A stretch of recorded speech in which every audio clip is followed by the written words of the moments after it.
afternoon, everyone. I'm going to call this meeting to order. Before I do that, I do want to welcome those we have online with us today. Trustee Primo, I see, and Superintendent Riddell. So thank you for joining us online. And it's nice to see almost everybody else here. We do have regrets from Trustee Boland, unfortunately. So thankfully, Trustee Morris has stepped up to the plate, said he would be happy to chair committee of the whole today. So I will turn it over to you, Trustee Morris. Well, thank you very much. Actually, it was very easy for you to fill in because it's had to take the long arm, go over to Mirror Machine and bring you. I'll read the territorial acknowledgement first.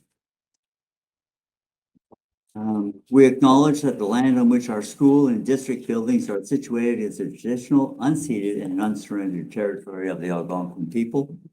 We also recognize the enduring presence of all First Nation, Métis, and Inuit peoples on the land on which we gather here today. So we used to using it in the past. Call a meeting of the committee of the whole to order. And, we are in open session, and I'll begin our first item, the annual action plan for special services. And I'll ask Superintendent James Smith to introduce people with her and begin presentation. Sure. Come on in if you're out there come on in. Come on in.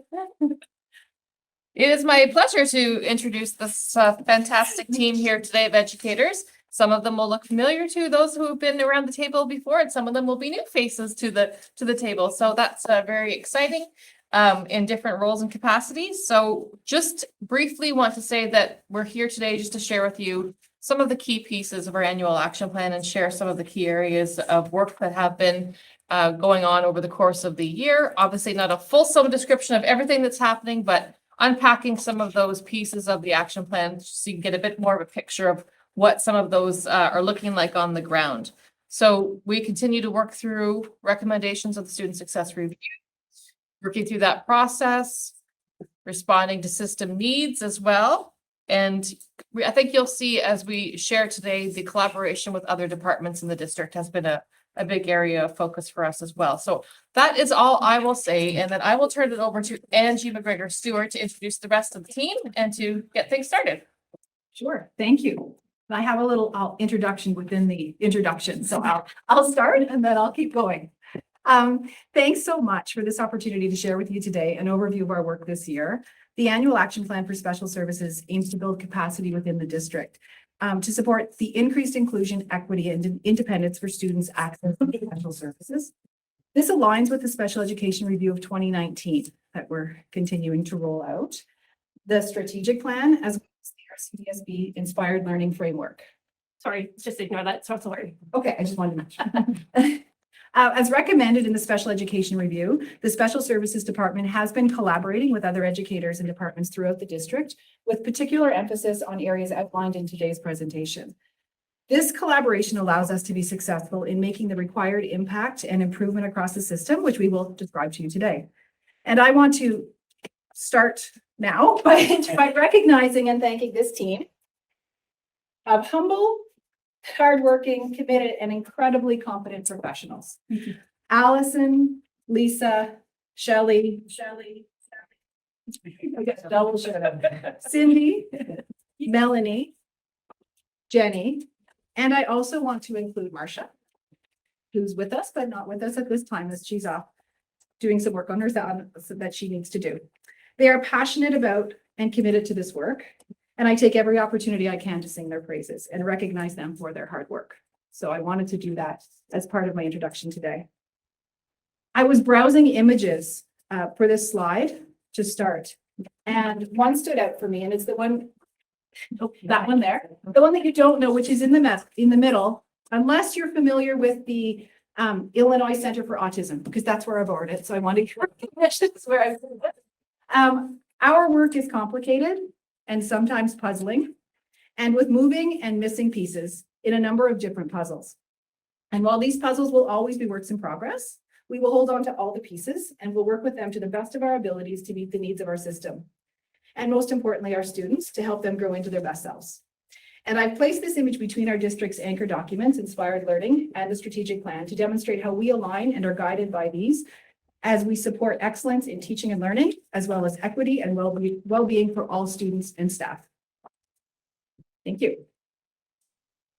In reviewing the work of the Special Services Department the last few years and considering what we had outlined as next steps, the following growth targets were identified for our department.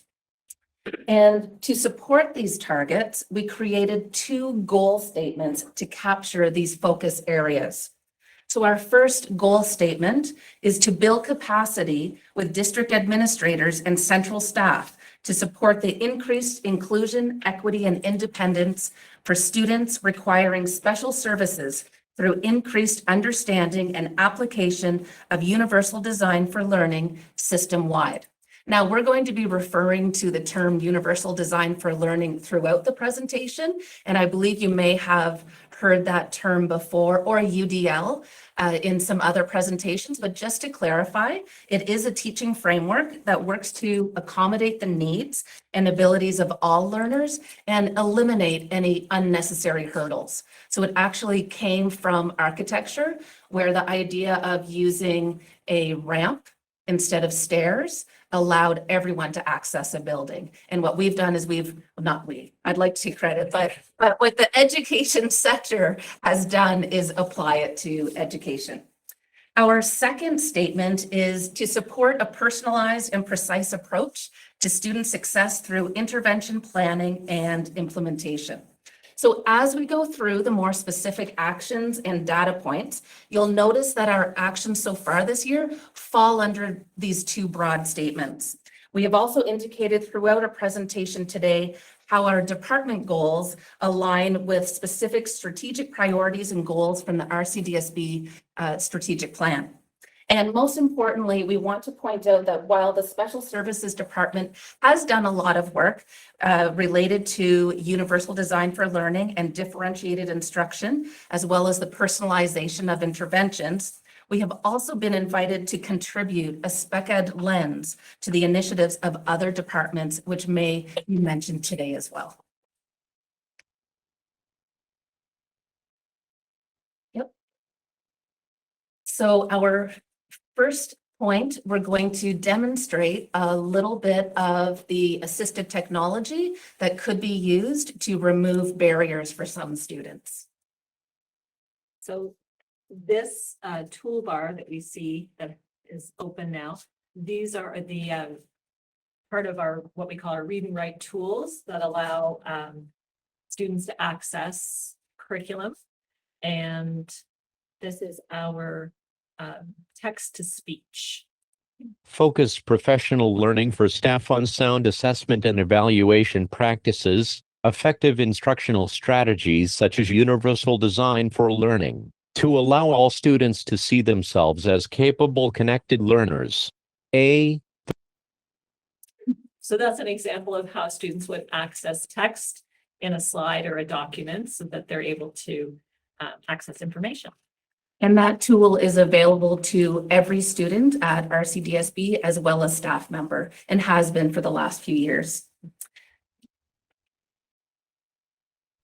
When it comes to increasing inclusionary practices, we have lots of examples across the district that are popping up. And some of the ones that I wanted to highlight were the UDL presentations that are happening with senior administration this year. We're really pleased about that. And the special education team took the time to do a presentation about the why of universal design and the importance of removing barriers for all. This systems learning was then carried forward by our elementary and secondary program panels and has carried over into the discussion of the de-streaming framework through the work of Superintendent Riddell as well, and looking at building the capacity of supporting the needs of all students. Also mentioned up there is our High Five math project. So that's a math example.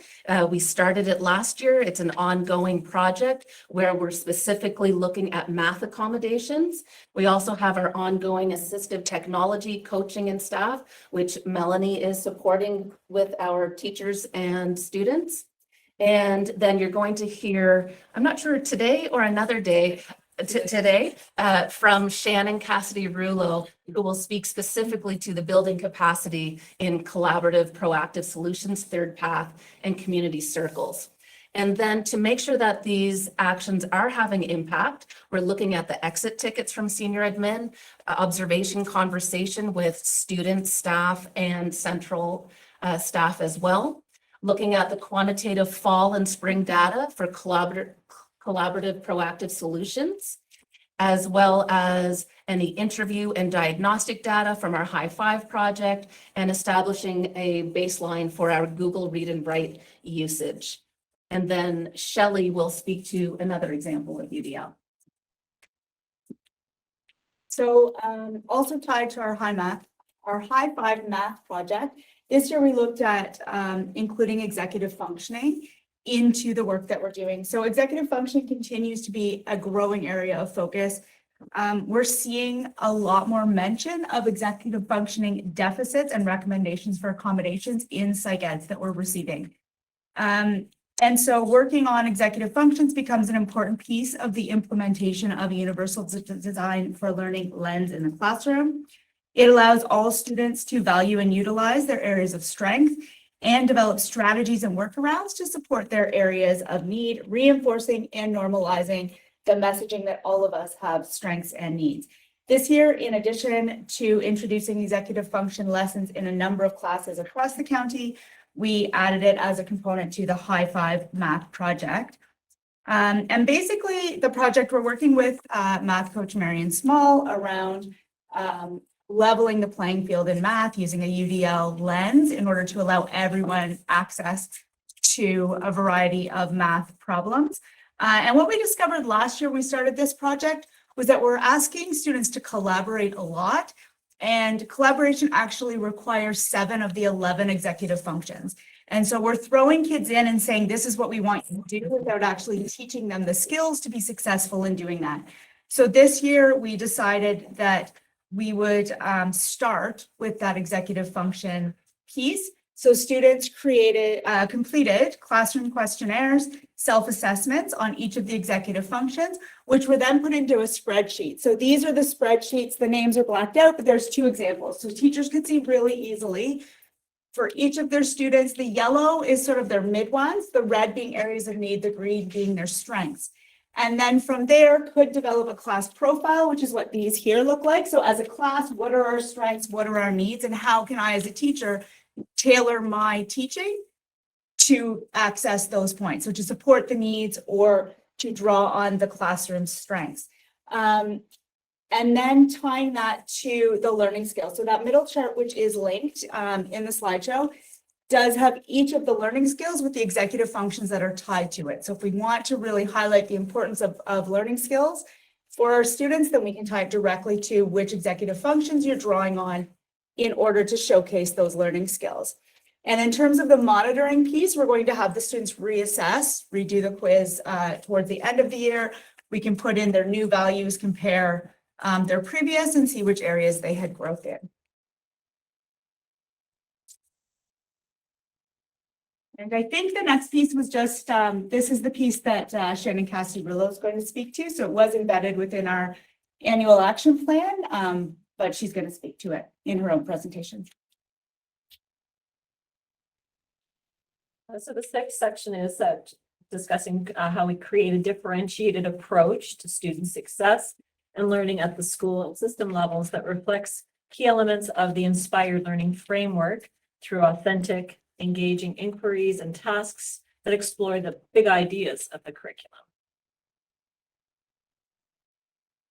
So another area this year in supporting personalized intervention was capacity building for staff around the new process for locally developed pathway decision making. So we did create 2 new pathways brochures this year. So those are linked as well if you want to see them in full. But we did for the grade 9 and 10, we did add in the de-streaming piece for grade 9. And then we redid it for 11 and 12 to ensure that we're using workplace, college, and university pathway names. There are the documents there as well for the process for locally developed. So as a district and as a province, we know we're working through a period of growth and change in secondary. And so we wanted to make sure that as we're moving to de-streamed and thinking about locally developed, that we see locally developed as a really important pathway for some of our students, but that we want to make sure that we're ensuring that it's a careful and intentional review of student choice so that we have high expectations in place for all of our students. So that students who are accessing the locally developed pathway, that's the legitimate right place for them and with their decision-making process. And so that we're making sure all of our students achieve to the best of their abilities. So that's the new process. And there'll be some monitoring around conversations with administrators, looking at graduation rates and just comparing, what locally developed pathway numbers look like before and after this process.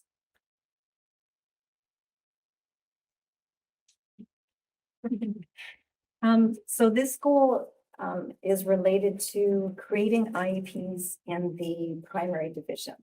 So our goal was the establishment of a decision-making process that outlines collaboration between central staff and school teams regarding creating IEPs in the primary division.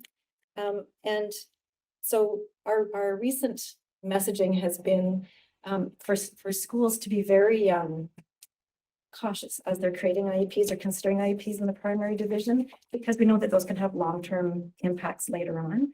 And so that's been our messaging. Really, the only kids that have IEPs right now in the primary division, or what we're working towards, would be kids who have complex needs or significant needs that would really require an IEP. The students that have academic struggles in the primary division, we're leaning towards creating a one-page intervention plan for those students that lists the things that we're doing to build their skills and fill their gaps in hopes that maybe they won't need an IEP as they go forward. So our plan at this point is to create a committee and have them review current practices, look at practices of other boards, and then develop and formalize a board-wide process for the RCDSB. The committee will include CERT voices, classroom teacher voices, curriculum, and special education representatives as well. So we're hoping that we can get all those voices around the table and check where we're at and see where we need to go forward and then formalize whatever is determined by that committee. So next, we're looking at develop and implement an array of educational opportunities that will nurture the pursuit of academic excellence for students through all program pathways, university, college, apprenticeship, community living, and the workforce. So in this section, we're talking specifically about intervention. So in the previous slide, I've mentioned creating intervention plans for students. So the goal on this one is to support school teams in the creation of written literacy intervention plans in early primary with a focus on systematic, explicit instruction of decoding skills. So we're working on this by providing whole class lessons and small group interventions with classroom teachers and CERTs. We're supporting the creation and use of intervention plans by providing templates and models for our classroom teams. We're collaborating with the literacy coaches to provide instruction and support for the use of science of reading, a science of reading approach to instruction using the University of Florida Literacy Institute Foundations program. You might have heard somebody mention UFly before, or maybe a few times. So we're working with our literacy friends to promote that as a classroom practice, and also for our CERTs to use it for intervention as well. So for that, we're tracking and monitoring our progress by tracking the number of intervention plans that are being created. So in January of this year, we had over 300 intervention plans in the primary division. We're tracking the percent of students with intervention plans who reach grade level. And we're looking at the number of grade 4 modified language pages in the fall of 2023 and comparing it to the previous fall. So our hope is that we'll have fewer IEPs in grade 4 if everybody is all working together as a team to build those literacy skills and fill those gaps. And then with our primary teachers using the UFly program as a key component of their daily literacy program, and CERTs using it to reinforce and provide additional practice and review as part of their intervention programming. Longitudinally, we'll look for a decrease in the number of IEPs with decoding modifications. And so this year we'll be collecting our baseline data for that.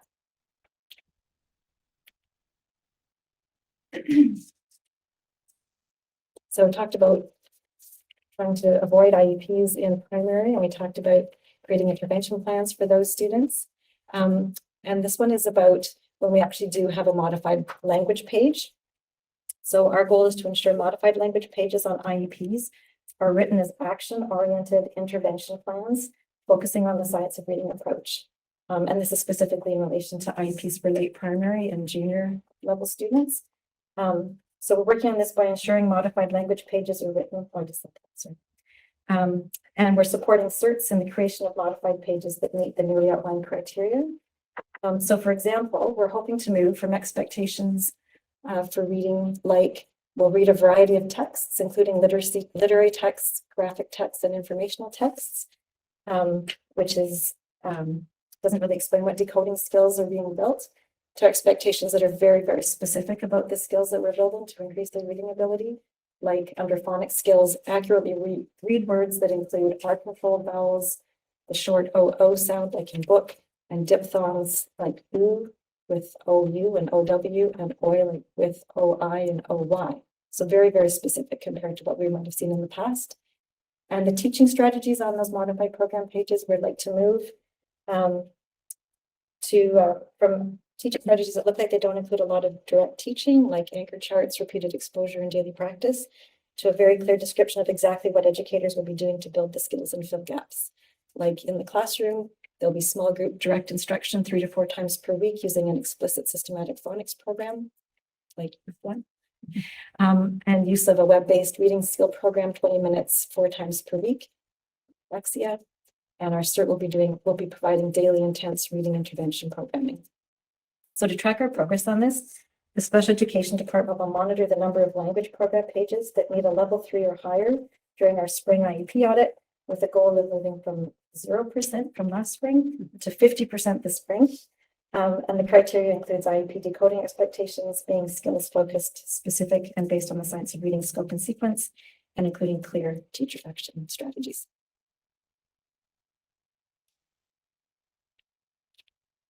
So also in part of the supporting personalized interventions, we're looking to build capacity with staff around strategies that assist students moving towards independence, including student voice and self-advocacy in transition planning. So we've been working for a few years to try and refine the process and increase consistency across the district around transition planning. And going forward, Cindy Brash and I will be working with a larger committee that Krista Rakowski is forming that will include a variety of voices from the central team and school teams. And this will specifically be looking at the grade 8 to 9 transition process. And we're really looking forward to getting into that work. Additionally, this year's integrated transition planning meetings, which include secondary school teams, parents, students where appropriate, and developmental services. Those are the students under developmental services that are part of those integration transition planning meetings. Those are just wrapping up. And in fact, that's why Cindy wasn't able to be here with us today, because she's involved in ITP meetings. So Cindy will be meeting with Darcy Lacombe from Developmental Services to debrief and reflect on the successes of this year's process and plan out any possible changes. Additionally, we have linked here the parent input form that we use for IEP development. So this is the form that goes home and allows parents to provide feedback and input into the development of their students' IEP. It is also encouraged on the form for parents to discuss these strategies with their student as well, so that we have student voice in there.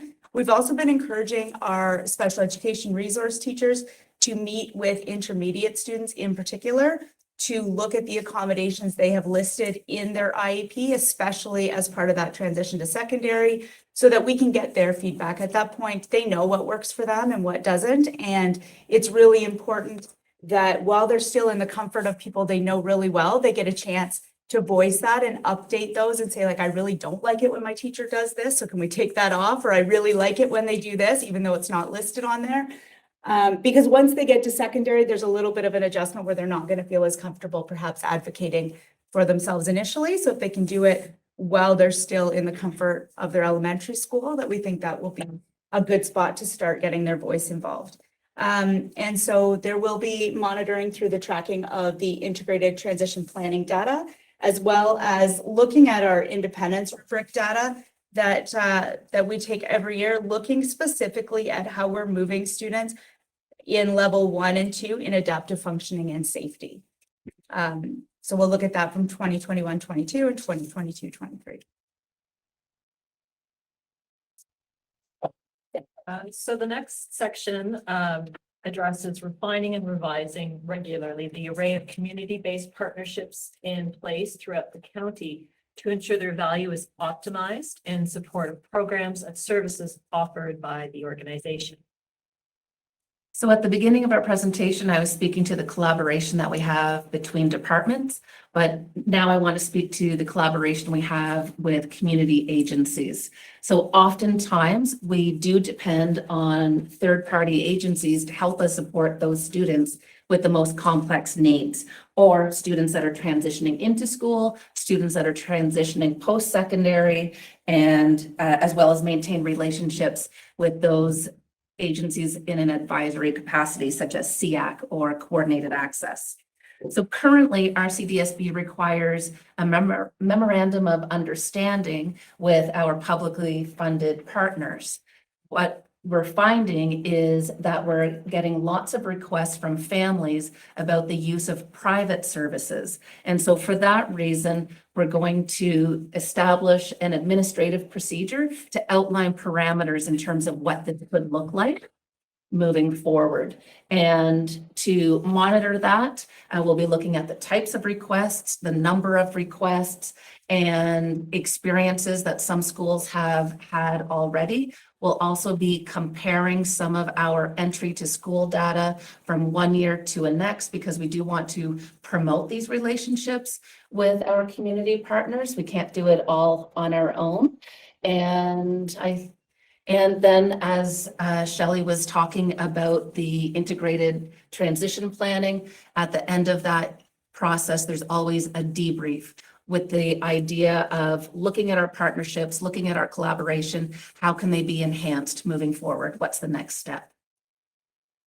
And I believe that wraps up our action points. It does. And I hope that has captured our work for you in a nice little tight time frame. We could go on and on, but the things we wanted to highlight is the work with the special education review, how we are working with the entire district to meet those goals and to build capacity across the district for all students and staff, as well as how we connect with our community partners.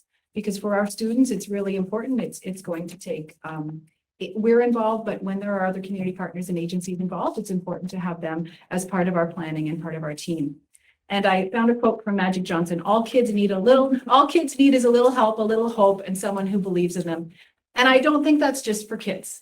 So I want to thank this group and our district and our exec team, because we do feel very supported, and we thank you again for this opportunity to share today.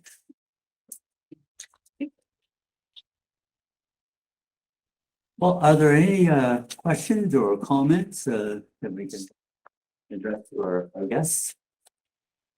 Mike and I would like to say, first of all, that this kind of presentation, this is common. It's what we get at SEAC. So now we'll have competition to see who's on that committee.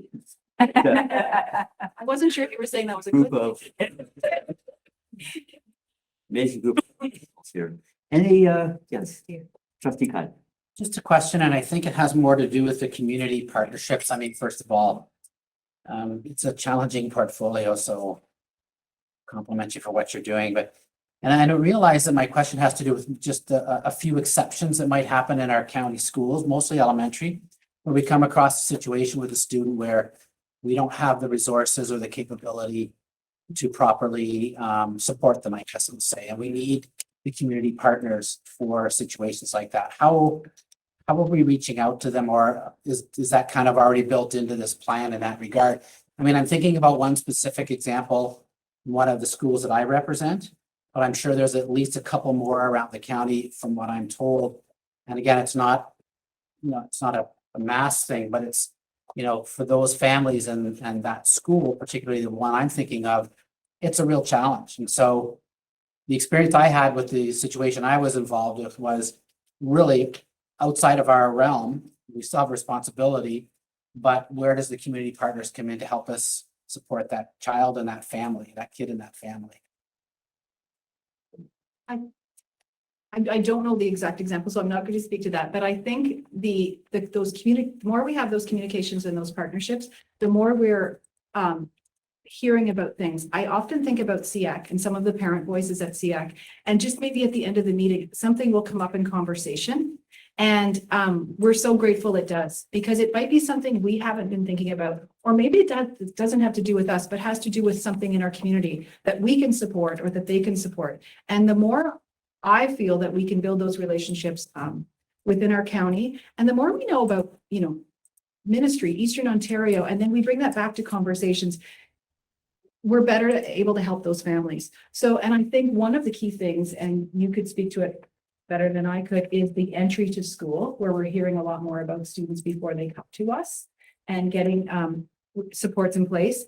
Those meetings, as well as meetings throughout the year. The other point is building that capacity with our district. So sometimes we know stuff, but it's important that all of our schools know what we know and know to ask and build those communications. And then that transitions to our integrated transition planning meetings for students leaving us as well, because families also, I often find, are not as aware as they could be about what community supports they have access to and what they can access. So we try to make sure we know that as much as possible. So we're advocating for that student while they're at school and when they're not at school as well. And I'm thinking that they might have expertise in those particular behavioral examples where they can help. I guess the analogy I can think of is, a great hockey coach is not necessarily a great weight training coach. So you have a weight training coach who's a specialist, you go to them for that expertise. I don't know if that's a good analogy or not, but in certain situations, I'm sure that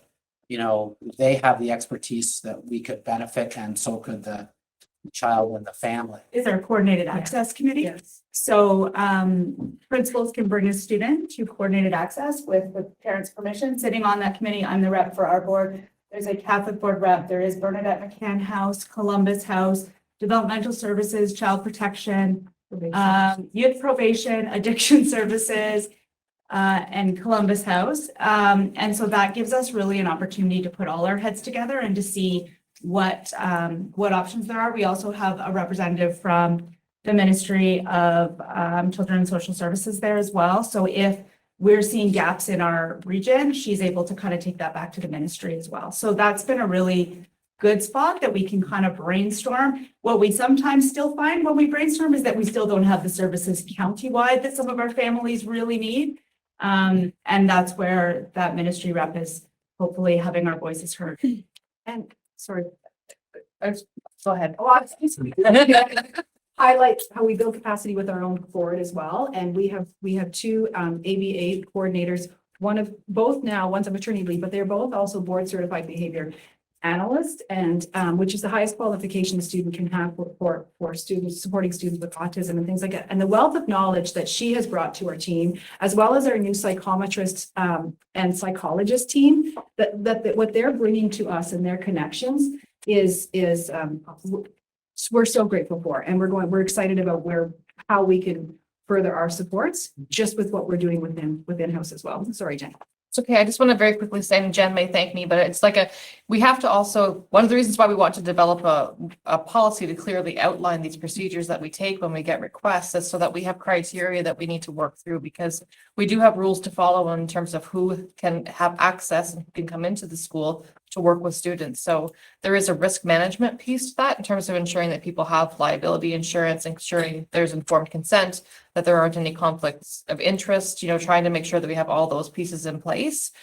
So there are processes that need to go through, which is why we have memorandums of understanding to allow people to come in. But what we're trying to look at is something that just makes it a little simpler for somebody who may not be here for a long-term partnership, but maybe just needs to come in to do something more brief with students in the schools, that we can have a process that allows them to do it that we feel comfortable with and also protects them coming into our buildings too. Helpful. Thank you. Any other questions or comments? Just, right, Yes. I'll just allude to what Brian was saying. We both sit on the SEAC committee, and it's been a pleasure to get to know this group. And I just really appreciate, because we have such a vast county, just the networking that goes on and the openness of this group. They're sort of the veins of the system, so to speak, and just encouraging the open collaboration amongst not just staff, but community-minded members and parents. I know that I've spoken to Angie recently just about the openness and encouragement to have parents feel comfortable. And I mean, you know, it seems every meeting we get a question or two where I'm just sure that the staff, gee, we didn't see it that way, or we didn't think of that. And you're just getting, you know, bits and pieces from parents, and they're very humbling. It's almost like they sit there saying, you know, thank you for listening. And we're just trying to encourage them to have a voice and speak up. So thanks again for your presentation. Yeah, my question, any further comments or questions? I'd like to thank you very much for being here, and you're welcome. Come back as often as fill time, but what you're telling us is extremely important, and the whole issue of, you know, reaching out to parents and helping them, not just with school, but other places where they can go. Parents don't know, you know, what to do. They don't know what they don't know. And this is one of the most important things that you can do. Say there are a lot of resources out here in the community. There's what we can do when your child's in school, and we can interact with these other community resources that you'll probably never hear of. But you know, everybody is really on the same team, but there are a lot of artificial barriers. The fact that parents don't know, don't understand, this is one of the big things that you can do. And I thank you for that kind of work. Thank you so much.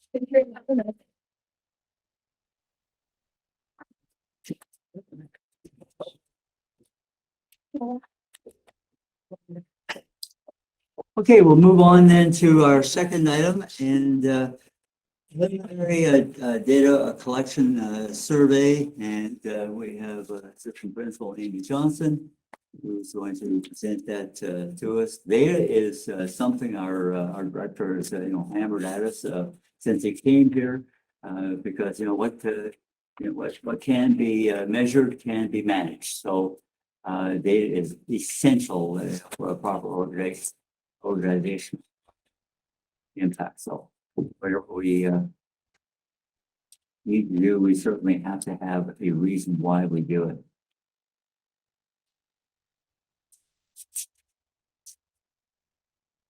So as Amy is just setting up right now, I'll just give a bit of an intro here. Thank So you. you've seen the reports, and you have access to the two detailed.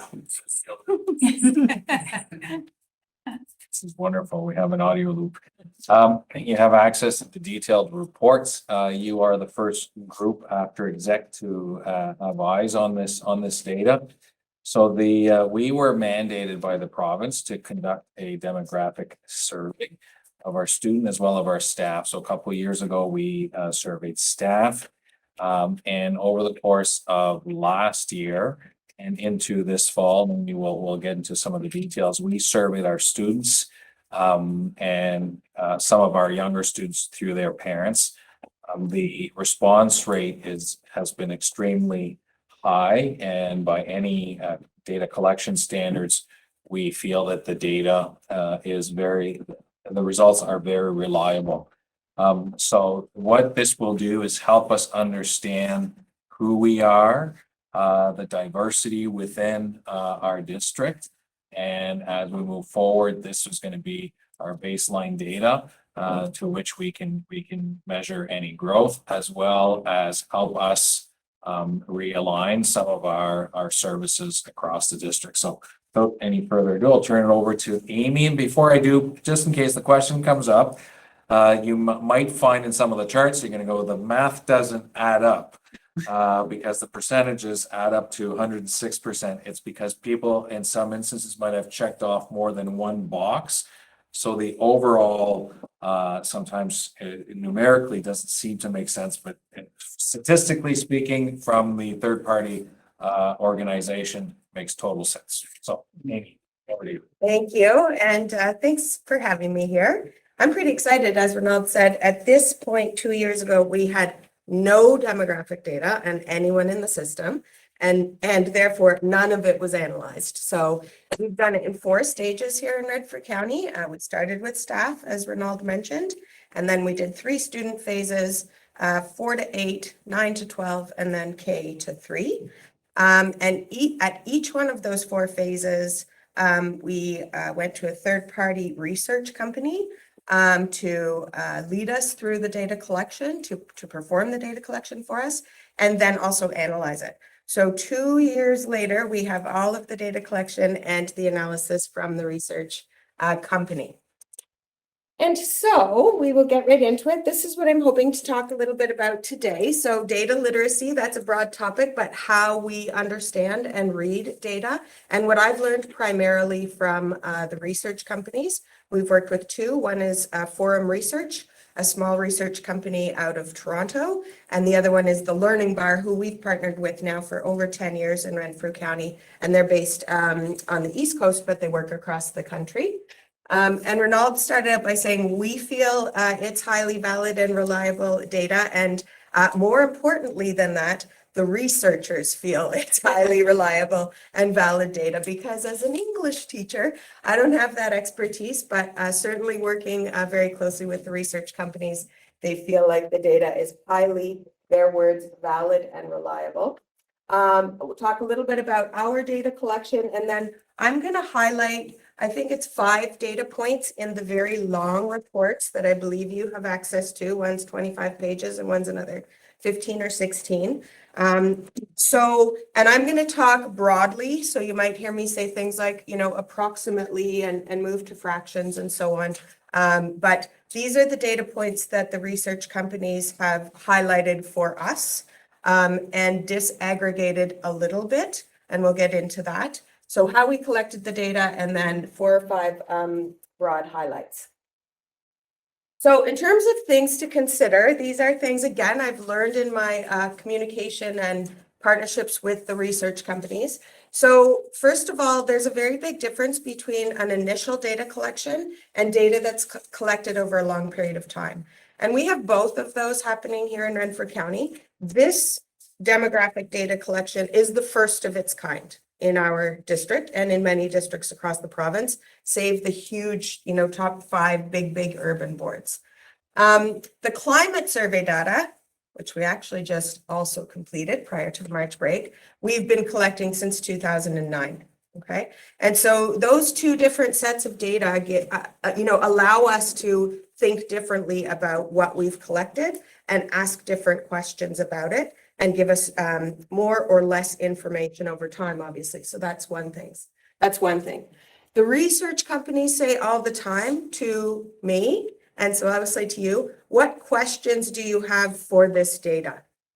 And sometimes this data may be able to give us an answer, and sometimes it might not, because it wasn't embedded in the data collection tools, okay? And so that's less about sort of interpreting it and trying to make sense of it, as opposed to understanding what information it gives us and what information we don't know because it wasn't a part of the tool. What do you notice about the data? And we'll come back to this throughout, probably at the end of this 20 minutes. And then how might your initial observations compare to your predictions? Okay, so those are things that the research companies encourage us to ask ourselves when we're looking at it. So this is getting right into the data collection, which, as Ronald said, started about 2 years ago. We started with staff. I don't have that one on here because I already reported on that. So the 3 phases of the student data collection, kindergarten to grade 3, we did through Forum Research. And that demographic data was collected via email through parents and guardians. one parent and guardian per Renfrew County student from K to 3 was able to answer the identity data collection that we were doing on behalf of their child or children. Many families have more than one child in that K to 3 range. From grades 4 to 12, we used the learning bar, and all of that data was collected in the classroom environment during school. And we also provided at that time some optional lead-up lesson planning around broad concepts such as what is identity, how does race differ from ethnicity, differ from country of origin, et cetera, et cetera. And you can see the response rates there, and I am quite happy with them. I'm very proud of them because compared to many boards across the province, although I know we're not supposed to focus on that, they're quite high. And the research companies say, so we're looking at almost 50% for K to 3, and that was through parents. So we had a total of 1,403 parents respond to the survey. And then the students themselves, 4 to 12, we had a total of 6,873 students respond to the survey, which is over an 80% response rate for grades 4 to grade 12. So again, coming back to those very high numbers, that's where the research companies say this is very reliable and valuable data. You can't disagree with the data insofar as what the tool collected. We can ask questions of it that we may have collected the answers to or not. Okay. Any questions so far on that? Yeah. The data collection is very, very high. Yes. You'd probably be the best person to ask this. What are we doing so right that it is so high? I just want to, like, we must be doing something to get those numbers. What is that good? Pardon me? What is that good? Maybe, but I'm just saying, like, I think education, right? Capacity building throughout the system. So we worked a lot with the schools about what leading up to this data collection would be. Capacity building with the families. We had a huge, frequently answered questions document that we sent out to everybody. Marketing and promotion through the comms team. And then a high level of support from the Equity, Anti-Racism, and Anti-Oppression Department in terms of the data collection timing, right? Which were between 10 to 12 school days. So during that time, I was supporting families and schools to a very high degree, and so were the research companies. Just to add, through you, Mr. Chair, one of the things, in addition to all the valuable points that Amy has mentioned, one of the things that the senior team does do at the beginning of the school year when we map out the board work plan and the work plan for staff is we take a very hard look at what surveys we are and aren't going to permit. And it's a very painful exercise. To this day, we turn down almost one a week of things that people want to survey our students for. But every time you do survey our students, it weakens the survey of another thing later on, because for our clientele, whether it's our families or our students, the survey fatigue is real. And so we're very careful in that time period. We don't have simultaneous surveys going on. And then we select very carefully because none of those surveys are titled a waste of time for students or families. So part of the high rate is all the great work that Amy's doing. And part of it's a strategic selection of what we do and blocking out other things so that when we do get to the important ones for us, we haven't weakened the response rate because we've just sent out too much. thank you. And the last thing I would add is we did work very closely with ECFO and OSSTF, who were supportive partners of the work. They know the reasoning behind collecting the data, and they want the data too, right? We want to know who our students are. We've actually always thought we've known who our students are. And you may have heard people say things like, well, we're not a very diverse board. I've heard that over my career. But now we know. And we're about to talk about why that's not true. Well, the response rate is very high for 4 to 12, probably because it's done in class under the supervision of a teacher, and then it can be handed right in. So you've got a captive audience. Yeah. And it probably doesn't really affect the validity of the information. maybe with some of the older kids, I can remember some, older kids, I think it was a bit of a joke and giving weird answers, but most of them treat the thing as pretty responsible. And actually anecdotally, the feedback that I received from school staffs, broadly speaking, of course, there was a range, but broadly speaking was the kids wanted to talk about their identity and they wanted to learn about the different religions and races within their classroom and within their school that they maybe didn't know about before. And it was almost like, we provided, one or two optional lesson plans, and some feedback that I got was, can you give us like 10 more lesson plans? Because the kids really want to talk more about this specific topic. So that's just anecdotal, but I think the kids are engaged in understanding who they are and what identity means in 2023, right? In a different global climate than what you and I went to school in. Things. Well, one, this is probably significantly different from other surveys that they've had, and it's very personal. Yeah, it is very personal, which is why some people get scared of it, but other people get very interested in talking about it. And the biggest fear is, what are we going to do with the data? And the two biggest fears about that are, number one, is anyone going to know what I said, right? Or what my kid said? And no, the answer to that was no. We're only looking at system-wide data. And the other thing, and then sort of on the opposite side of the coin is, are you going to do anything once you know everything that you know? So let's launch into some of the things that we learned. So this is it. This is one of the questions that families and students asked us. What are you going to do with this data? Are you going to actually, do anything differently when you figure out who we are as a district? Okay, so we'll come back to that at the end. So as I said, we're going to look into, I think, about 5 data sets, and the first one is race. And again, don't worry too much if you can't see the writing and the numbers up there. They're not really that important. You have the concrete numbers in all the reports here. Really, it's the visual representation. And there were 2 very interesting things with this data. And the first one is about Indigenous ancestry. And this is a common theme happening across the province, which is that essentially, so we have approximately 12% of students who, in this method of collecting data, identified as First Nations, Métis, or Inuit. In our formal stage of self-identification through the Indigenous Education Department, we have approximately 6%, right? And that's being talked about at the provincial level, and First Nations, Métis, and Inuit partners say, well, of course that's true, because this is confidential and anonymous and therefore safer to say that that's part of our Indigenous ancestry. And our Indigenous Education Department says that too. We know there's more people with Indigenous ancestry. They haven't felt safe yet enough to tell us, right?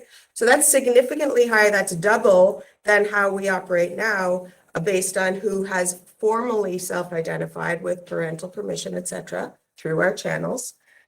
So that's pretty big. That's 12%, and then close to 10%, about 9 to 10%, identifying as mixed race, Black, East Asian, Southeast Asian, Middle Eastern. Okay, so for a total of approximately 20% of our students identifying not as white. 80% of our students identified only as white. That's it, only white.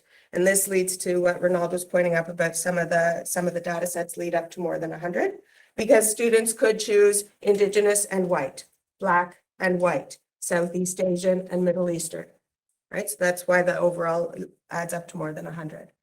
The important piece here, I think, is what I alluded to earlier, which is that I've heard many colleagues of mine say over my career, and probably even this year, we have a mostly white board, okay? Well, we do have a mostly white board, 80%, but 20% of our board is not. And I don't know if I would have asked you to guess before this data set came up, if you would have guessed that high or not, but it's about 1 in 5, right? 1 in 5. So in a classroom of 30 kids, that's 6 students. Data set number 2, religion. is similar, although this one was very interesting. So the biggest piece of the pie here is 60% of students saying they have no religious or spiritual affiliation whatsoever. There is a caveat to that. That was in the 4 to 12 range. In the K to 3 range, and you can fact check me later, but I believe our parents of their students, it was 40%, so still pretty significant. Saying no religious or spiritual affiliation whatsoever. Both data, like all data sets, K to 3 and 4 to 12, approximately 30% saying Christian. Okay. And then approximately 10% of our students and families saying they belong to other major world religions. And that includes Muslim, Jewish, Sikh, Buddhist, Indigenous spirituality, and Hindi. Okay. So again, 1 in 10, class of 30 students, 3 kids, not religious at all. 3 kids, not a major world religion, not Christian. A third of the class Christian, and the rest no religious or spiritual affiliation whatsoever. So this is the type of thing that will really bolster conversations, let's say in December of 2023, at the school level of how we're approaching the holidays. What we call the holidays, what we do in advance of the holidays, how we celebrate the holidays and leading up to that break, right? That's just one example of an implication. Disability or medical condition, and again, you can look up the wording. So again, this is very distinct and different from the Special Services Department that we just heard from, and our sort of formal ways of how we support students with formally identified disabilities and or complex medical conditions. This is self-identification, right? And K to 3, it's the parents talking on behalf of their student, and 4 to 12, it's the kids talking about themselves. And the question is something like, do you have a disability or a medical condition that you feel impacts your schooling? All right.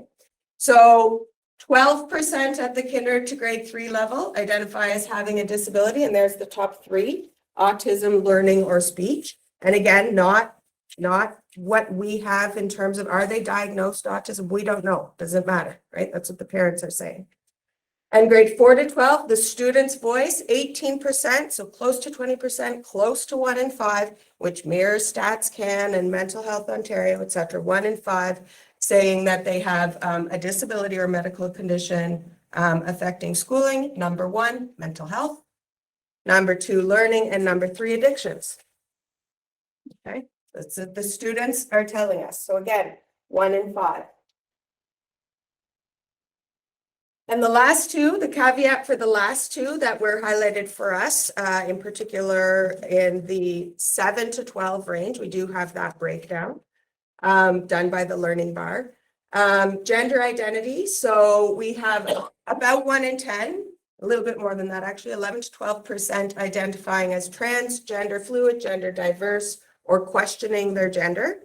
That's in 7 to 12. We didn't ask that question below. And the data set for sexual orientation, also no questions asked below grade 7. And this is pretty big. A quarter of our students, broadly speaking, identify as part of the queer community from grade 7 to grade 12. Okay. So coming back to this broad question, how will this data inform or support our next steps as a district? And those are only 5 data points, and you can drill down and disaggregate them more, especially the big ones we just went over. The research company said you probably need to. So we actually have, for example, gender identity by religion, sexual orientation by race. We disaggregated for these big 5 data sets because the research company, said, this is what you need to be asking questions about, these ones here, okay? So this could, I could ask you this and we could have a conversation, or I could ask for questions, but those are sort of the highlights of these 2 long reports at this point. So I guess I'll open it up for comments or questions at this point. I think I'm on time. I think we're all overwhelmed. Some of those, some of that data is really almost shocking. It's not what you would expect. So you're going back to sort of like at the beginning, right? Like, The very last one really surprised me. that one jumps out to everybody, but remember these questions, right? How do your observations compare to your predictions? I didn't ask you to give any predictions, but if you're feeling shocked, I'm guessing your prediction would have been different than what you're seeing, right? So, yeah, any other comments? Yeah, Taylor? I guess like I have a different view because I'm in the schools. And so the 1/4 of students being part of that LGBTQ plus I community doesn't really necessarily shock me. Schools are built nowadays to be very inclusive, which is wonderful. My only comment would be 1 in 10 students, as it said on your slide, identify as like non-binary. Do our schools reflect that with our washrooms? I'm not sure I'm parity positive. Every secondary school right now in the district has at least 1 gender neutral bathroom, but since it was taken up to grade from 7 and 8, those are part of our elementary schools. Do elementary schools have those gender neutral washrooms? I think so. Okay. I hope so. I would hope so too, yeah. We're obligated to have that. Okay. Let's put it that way. Okay. And even when schools have them, there's a lot of conversation about where they are and are they easily accessible? Yeah, And do they meet our policy? I And know the one in my school is not very easily accessible. It's in the office. Right. Which is probably uncomfortable for students. No one wants to walk by the principal room right, on their way to the washroom. right. And that's a common conversation across the province. Sometimes that's the first step, or sometimes it's an accessible bathroom, which is another first step. Did you know that kinder rooms across the province generally have gender neutral bathrooms? Because guess what, when you're kinder, you just have to go pee, right? So sometimes a first step for a school is to put a gender neutral bathroom sign on a kinder room. Well, that's not very comfortable for grade 7 and 8. But these are some things that have happened. So I want to say, yes, I think we do. Are we at the point where we've considered all of this data and the student needs in every single school? I'm not sure. Yeah. I would be disappointed to know if there wasn't a gender neutral bathroom in any of our schools, but it might have happened. Yeah, my only concern is that there's a difference between a school slapping a gender neutral sign Yes. on a washroom and there actually being a gender neutral washroom, because it's all about that accessibility. 100%. Even if it's there, not every student wants to walk a mile to get there. Right, right. And again, linking back to the first presentation from the Special Services Department, I have been in spaces and places with advocates for accessible washrooms who say, please don't go in there if you're not in a wheelchair. That's what that's for. So don't mix these two things up. Right? And in some cases we have.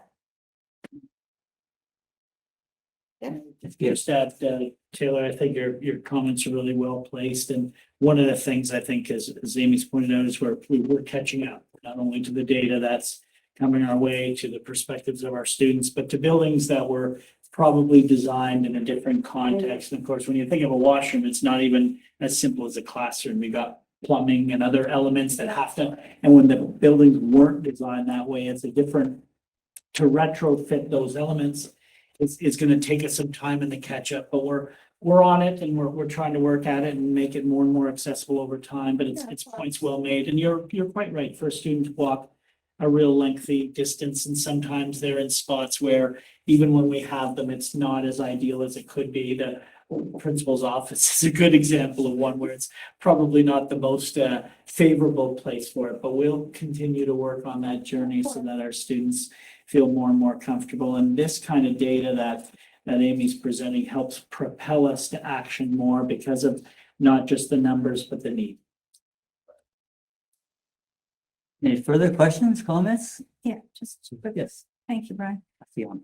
The other one that surprised me, and maybe I shouldn't have been surprised, was around the top three disabilities of mental health, learning, and addictions. I guess that concerned me when I saw addictions as being one of the top three in grades 4 to 12. And how do we, and what do we do with that now that we, oh, I mean, I think we know that there are issues in all of our schools, but that seems very high to me. Yeah, I agree. What we can do is, yeah, what do we do with it? That's really the whole question. What do we do with all of this, right? So in the ministry's equity action plan, they title this section data collection, which we've done, reporting, which this is the beginning of, and integration, which is what are you going to do now? Right. So that's definitely one that is concerning to me too. And we can disaggregate it a little bit, certainly separate the secondary data from the 7s and 8s, but it's still one of the top three and we're close to 20%. That's back to 1 in 5, right? Talking about one of those. Can you disaggregate it by school? No. Okay, Jack? I was just gonna make a comment that I agree to compare the kinder to grade 3 and then see the 4 to 12. Just a reminder, however, that through the mental health plan and with Lisa LaRiviere, if you look at that, the top two things they've been working on and been paying attention to, anxiety addictions. Yeah. Right. So it's nice that we kind of have it from both sides in a sense, and it's aligning and are taking steps. Yeah. I see Ava has a question. And Ava has a question on the screen. Thank you. So I live in a very rural area of the board, and I do see a lot of students taking this as an opportunity to kind of make a joke out of a very serious topic. So I guess my question is just that, how did you guys go about collecting the information, but also presenting false information resulting from the survey? So we collected the information. I'm sure if you were with us, Ava, you would have been part of the data collection in the classroom through an online survey platform through the Learning Bar. That's how the information was collected. And I believe the all of the questions that we used the ministry, the ministry guideline example of the questions that we asked are part of the package of the system report, Ava, so you can look at that if you would like. And then your second question was, how are we reporting it? How are students knowing we're reporting it? Was that? No. So sorry. I That's think I okay. can clarify a little bit on that question. So my question was just, how are we preventing false information from presenting itself from the survey? Because I do know a lot of the students in my school saw this as an opportunity to kind of like make a joke out of very serious topics. And I wouldn't want the data to be skewed because of those students. Yeah. So that goes back to, we didn't collect that data. Like we didn't ask any students, are you taking this seriously or not? So we don't have the answer to that question or not. But what we have is what the research company determines valid and reliable data based on an extremely high participation rate. So I guess basically in a nutshell, the way I understand it is we wouldn't think with, what was it? 6,873 student responses that thousands of them would have been taking it as a joke. That would be something that we would be making that up. We have no evidence to think that that was true. I hear you that as a student in your school, when people were doing it, could that have happened sometimes? Yes, it might have. But in the research world, our data is such that we wouldn't concern ourselves with that across the system. And this is how we're using this data, is across the system, not for one particular school even, right?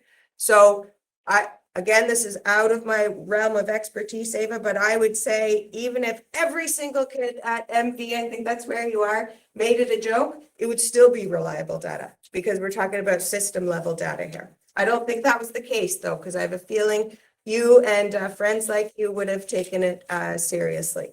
The other piece is with the lead up towards the data collection and talking about identity. I did get feedback, as I said, from many schools that students were interested in the topics and wanting to have authentic conversations about their identities.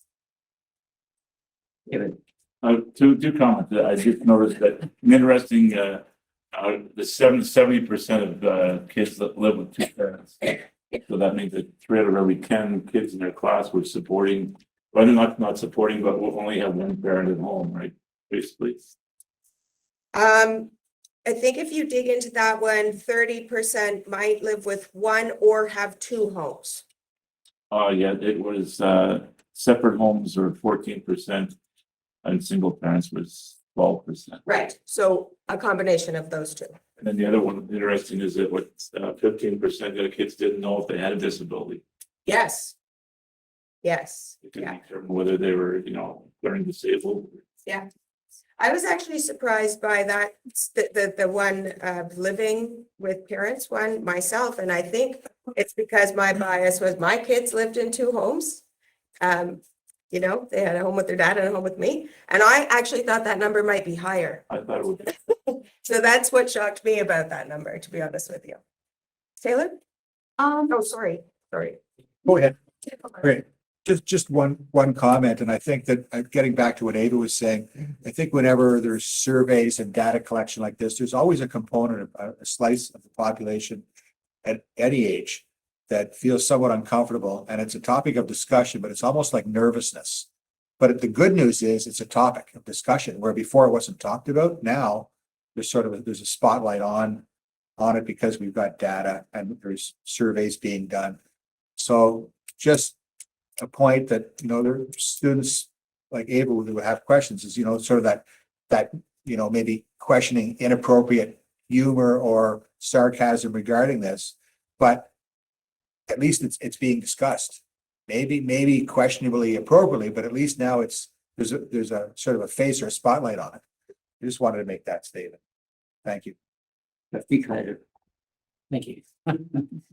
Back to Ava's point, and I don't know if it applies here, but I'm guessing it would, is that typically when you do data collection, whether it's a poll or a survey, whatever, there's usually a plus or minus on the statistics based on, I think what she's saying is people will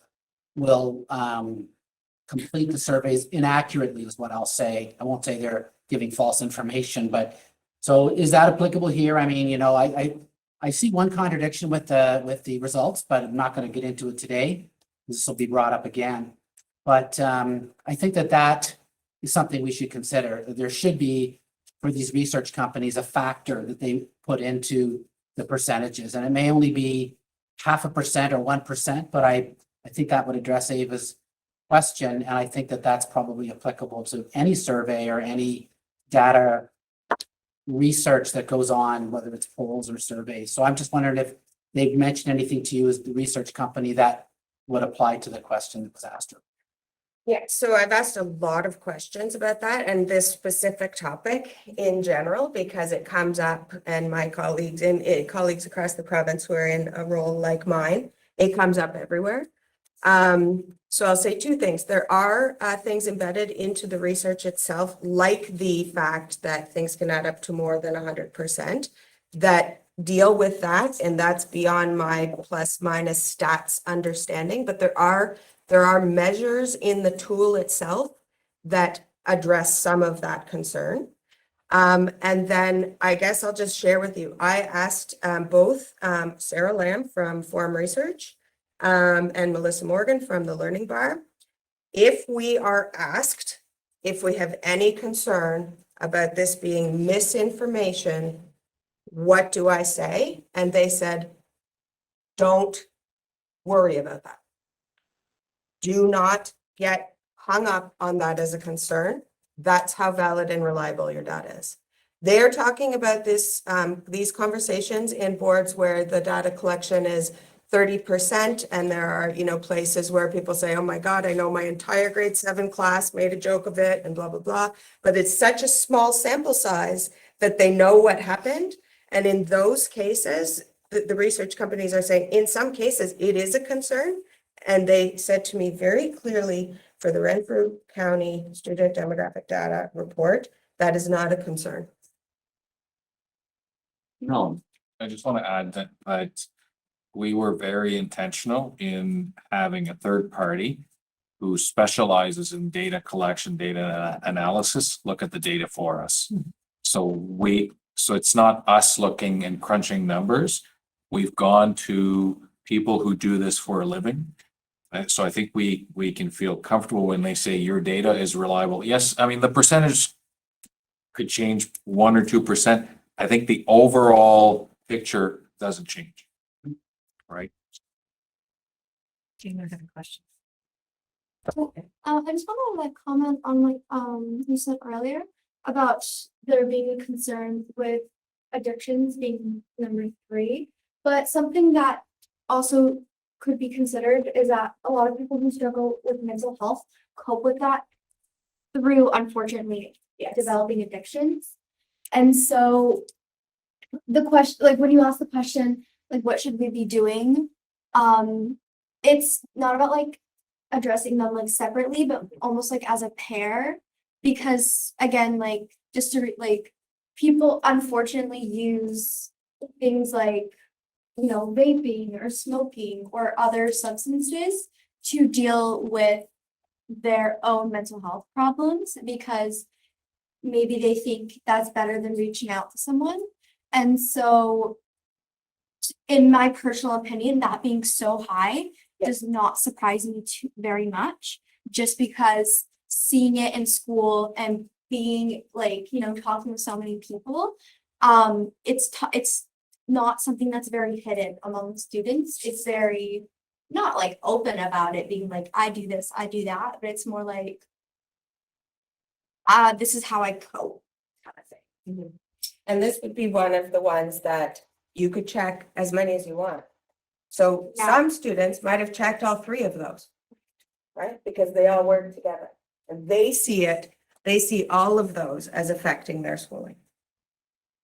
goes with another sort of issue. Kids, you know, especially grade 4, grade 5, grade 6, you know, they don't really have a real strong identity as an individual often. You know, their identity is wrapped up in their environment, their family, their friends. And so they might be very much influenced by a parent who has an addiction or a sibling who has one and what it does to them. And so they feel like this is my problem as well, and write it down. Yeah. Again, we didn't collect that information, Why not? but it's feasible for us to imagine that. But to Taylor's point, we shouldn't look at these as separate, like 1, 2, 3 things, because this was a multiple answer like race. You could answer more than one thing. But the answer to all these questions is the extreme high rate of return. Mhm. Yes, David. Just your point and a question, because I'm curious about it. If you go back to the addiction thing, so I'm guessing, but I don't know if this would be accurate. If you say that's grades 4 to 12, if you took away grades 4 to 8 and just had, and maybe the information is in the package, I'm not sure, but I would say if it's 18% with 4 to 12, I would say it would be 30% in grades 9 and 9 and 12. You know what I'm saying? I say very few grade 4s are going to say you have an addiction, but I'd say a higher percentage of grade 9 students will have an addiction. And just for our student trustees, I mean, this was an issue 20 years ago when I went to high school. Sorry about that. 40 years more. Is that you have this, I mean, drugs were prevalent and people were, it's different today than it was back then. It's not that it's less an issue, it's just a different type of addiction. But I'm guessing that if we broke that down to high school students, that number would be even higher. Is that accurate? I don't remember if that's part of the report or not, but I do know that we could get that information. Sorry. Pardon me? Appendix. Oh, good. Does break it. Does break it down. Does, eh? Am I right? I'm just guessing. No. Because I've never heard of a grade 4 student having an addiction to anything. Hope so. But I mean, certainly the high school and I mean, I have I have grandkids in all of these classes, so I mean, Yeah. curious, it doesn't make, Yeah. right? Sorry, yeah. I'm just thinking in terms of, we may be thinking of addictions in terms of substance use, but for a young student who's answering those questions, they may also be thinking about the many times they've been told, you're addicted to your phone, you're addicted to video games. And so I don't know what the question was, but it could be like, it could be that they're expressing an addiction of a different type than we may be thinking of firstly, but I'm not sure. Which is also a concerning addiction. Yes, that's right. Yeah. Any, It doesn't list any, we didn't ask about substances or anything, so it's whatever the student came to mind when we said, The question. check this or not. Taylor? Exactly. And honestly, just to like echo what Jenny said. Oh, I'm so sorry. I shouldn't be using your first name, maybe. Oh, yeah. Yeah. All good. Huh?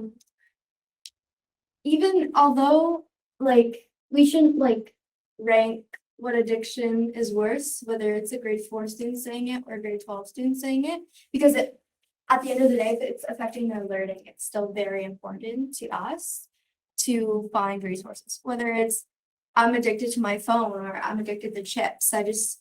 I can't get through the day without a bag of Doritos. It's it's something that we can see and that we know needs to be accommodated for. Any other questions or comments?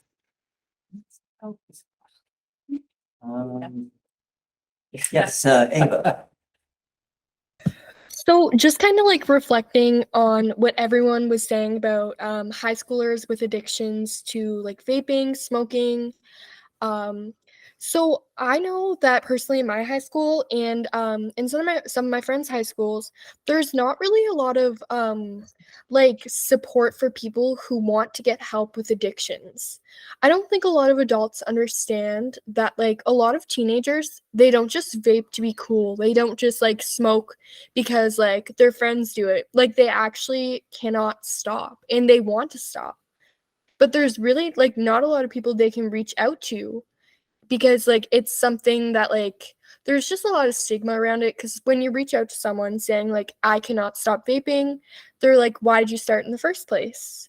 Like I think we really have to set up some kind of system where no one gets shamed, but students can still get help.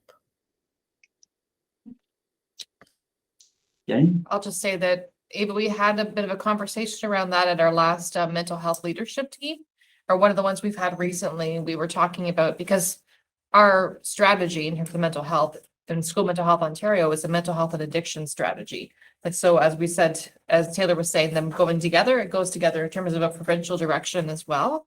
So we were having conversations about that too, and thinking about, what else we can do in the system. And it is one of those areas where we do rely on community partnerships that we have in place to be able to support, because we don't necessarily have that support within our buildings, but knowing who to go to and who to be referred to as a support in the schools is really an important piece. So we've had conversations about it. I'm not surprised by the number, by that data.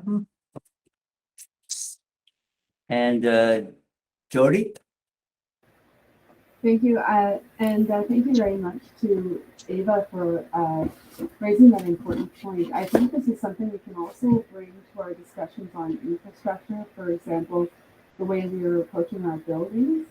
I know one of the items was, I think it was vape sensing, which I think speaks very much to Ava's point that it's more of a stigmatizing approach rather than an offering support or mitigating some of the addiction issues. So I think there's a lot that we can bring from this presentation into our future conversations about the buildings, the security measures, and the way that we're approaching issues in a physical way, like addiction.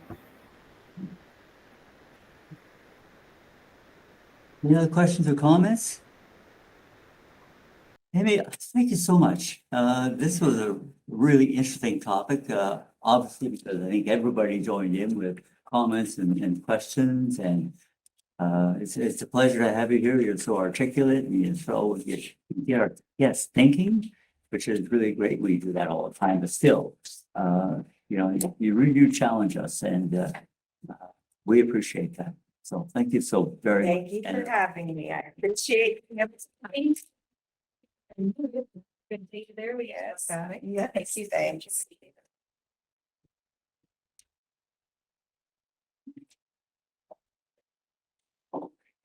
Trustee Kaiser, you made a comment about being in high school, you know, 40 years ago. I was a trustee. We won't go there. Very young. All right. We'll move on to the next item, transportation of students from the Ontario School Board's Insurance Exchange, OSBIE. And I'll turn it over to Trustee Barnes. Promoted you, Superintendent Barnes. I just said thank you. You're seeing the future. Okay, thanks. I understand that there was a bit of a conversation previously, and we've had many conversations, but I did take the opportunity to do a deep dive and just reacquaint myself with the issues, how we had ended up with our discussions, where we landed in our practice. And so I thought I would just to start with explaining that OSBIE is the Ontario School Board Insurance Exchange, and it's been serving school boards since 1987, and it's a nonprofit insurance reciprocal. So the 79 school boards and school authorities and about 40 joint ventures, which the majority are transportation consortia. We are members of OSBIE. So OSBIE is set up as an insurance entity with education in mind. So it just specifically looks at risk management and offsetting those risks through an insurance approach and providing us guidance and how we would look at education-based risks and practices. So our practice was always that we didn't allow student drivers if they were not yet 18. And that came from a time where we didn't have a graduated licensing system. I remember it was the old 365 and you could do that one day and get your driver's license the next day. But lots has happened over time. So Ontario did go to a graduated licensing system. When we came through the pandemic, before the pandemic, we're in a bus driver shortage. And when the principal group brought this issue, whether students could drive to school functions or extracurriculars, it was from a point of view that there was a bus driver shortage and there was an impact to transportation of students. So I looked in to see how we ended up where we were. OSBIE considers the use of student transportation to be high. A risk treatment is to avoid because you're 100% effective in preventing an injury if you avoid that risk. Volunteer drivers are actually covered by their own insurance when driving, and as a result, we're not actually able to transfer the risk by purchasing insurance. And so we had a good discussion around the exec table, and when we considered that the criteria for the student drivers hadn't changed, it actually tightened up. OSBIE is now suggesting that drivers should be over 21 and hold an unrestricted license. And that the reason for the request is the bus driver shortage. We decided to hold our position through our risk management assessment, taking the advice of our insurers, our providers, and leave it where it was. I had a little peek at our AP and realized that some information was missing for some forms. We were actually at a little bit of an risk exposure right now in light of the way those forms and information is currently sitting. But Dawn and I and Meredith and Ray and Mike Brohart from the academic side, we're tightening up those forms and they should be up and available to the system by the end of the week. So I'm hoping that answers the questions that came from that discussion. If not, I'm happy to answer them now. Comments? Because I'm a bus driver myself, and I would probably in tune with what's in the different schools. The big cost right now, and I know like some schools are just taking taxis because of the cost of busing. I could give you an example, but probably shouldn't because it may be out of line. But I mean, it's literally it's unaffordable to a lot of the schools. They can't afford to go from Cobden to say Shea Woods and back. So they're almost having to raise money just to cover the cost of busing. And I know that there's a real shortage. I know that I have trouble just getting my bus getting covered today so I can be at meetings and stuff. And I don't know if that's something that can be addressed, or it's really getting to the point where a lot of schools can't go anymore anywhere. It is, and so currently we have a pre-approved list of transportation providers, which is school bus operators as well as taxi drivers, but we are at the mercy of, the quote that they provide us.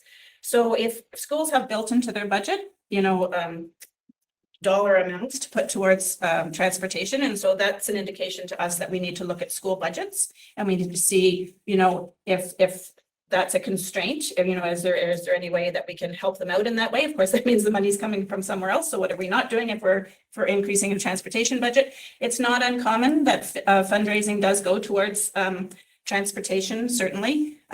So that's an established practice, but then of course, all of our communities have, different abilities to fundraise and that sort of thing.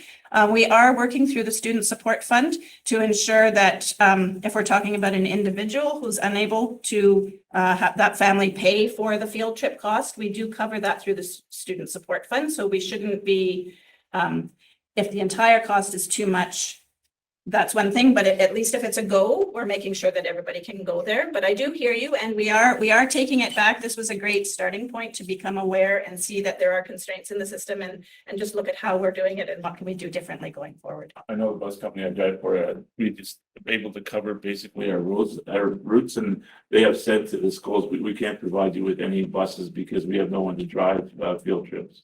Yeah. It's hopefully, the pandemic had an impact on a lot of things, and hopefully as we move further and further away from it, there's a labor shortage everywhere, but hopefully this won't be a lasting consequence of the pandemic that we can get around it. And a lot of the feedback I'm getting is from bus drivers who feel that the amount of they're getting paid, is not really able to support a family or whatever. Less than $100 a day. It's really, they're struggling. Yeah. That's each operator is its own business, and their relationship with their employees is theirs to have. So, but I do hear you, absolutely. Because When I brought this up, I think part of my issue is I see contradictions. So for OSBIE to say that no student under, unless they're 21 and have a full license, tells me that they have no idea who they're referring it to, because there's no such thing as a 21-year-old student in any of our schools. The second thing is we allow students to drive to school, do we not? That's parent choice. We provide transportation to the students who are outside of our walking criteria. And if a parent chooses to not use the bus and allow their student to go to and from school, that's outside our day, or it's outside our minutes of instruction, that's a parent choice. Okay, so it's not technically though, they're driving on our property, their risk has to be there. They're leaving, they could be doing anything, they could leave for lunch and come back. I find that a contradiction that we don't then allow the parent to allow their child with a form or whatever to drive to a school event. They have a basketball game at 5 o'clock in Renfrew and the kid wants to get home for dinner and the parent's okay. Well, I don't understand the difference. And again, my comment, you weren't here unfortunately, is so I don't trust insurance companies whatsoever. And I have my reasons for it. They are only obligated to their own agenda. They are looking out for themselves. That is their primary function, responsibility. They have people, that's nothing, that's all they do. And I know this is a fact, that to protect their own interests. So they're not as concerned about what we are. We're concerned about protecting that interest. We have a secondary concern, and that's providing opportunity and service to our students. We are a school board. We're not, we have an extra set of responsibilities. So I still find it a contradiction that a student can drive his car to school, leave school during the day, come back as much as he wants, and we're okay with it. But they can't do the same thing for a basketball game or a cross-country meet. I mean, I guess my assumption is if the parent wants to drive the kid, there's nothing we can do about it. But I find it a contradiction, and I don't understand it. And I appreciate the work you're doing. I still don't, maybe I'm just slow, but I don't get it. And I think we're overstepping our boundaries. Hockey teams they're under the same like Hockey Canada allows kids to drive to hockey games. So how can it be any different? Do they have insurance covering it? I don't believe so. Back up a little bit and talk about OSBIE. So I hear what you're saying about insurance companies that we all have our forms with or whatever it is. OSBIE is actually, the board of directors of OSBIE is made up of superintendents of business of the member boards. So when OSBIE's interest is our interest. So the board of directors and the president and the directors who work for OSBIE, they have a vested interest in its members. So it's a little bit different in that respect. I guess I do see that it does appear to be contradictory. However, when the students are in our care, we're responsible for them. And OSBIE's position is it's a high risk we avoid and we just don't take it on. On lower risks, we have that ability to transfer the risk and, you know, purchase the insurance. But that's the direction that we receive. Okay. Kaylin. So every Wednesday I take college courses, which is through the Renfrew District School Board. And I was able to fill out a form to drive myself to those classes every single day. And then I hope I'm not sounding like I'm like attacking you or anything. I'm genuinely curious. What's the difference between me driving myself to that Algonquin class and me driving myself to Fellows for a volleyball game? So I'm going to look over at my friend Jenny because we took a deep dive into this because there's co-op, there's the college courses, there's the SHM, and that's where I lean on my academic colleagues. Do you remember the? Yeah, well, through co-op, there's a bit of a difference in terms of like the work ed agreement, helping to support the coverage, and through school credit. We did develop at one time a special form, and that was through consultation with corporate services and legal to cover for the program aspect of the dual credit. And I think part of that was because it extends after the school day. Because like they would leave, you leave, I'm not sure what time your class is, Taylor, but often they would leave later in the day. And then you would be driving yourself home sometimes at 8 o'clock at night, depending on the course. I don't know when yours is, but I believe that was the reasoning at the time of how we were able to work through the exception to that, because otherwise they wouldn't have been able to participate in that. That's right. Because outside the school day. Yeah. What about games that start outside? Because some games start at like, let's see, 4:30. What about those games?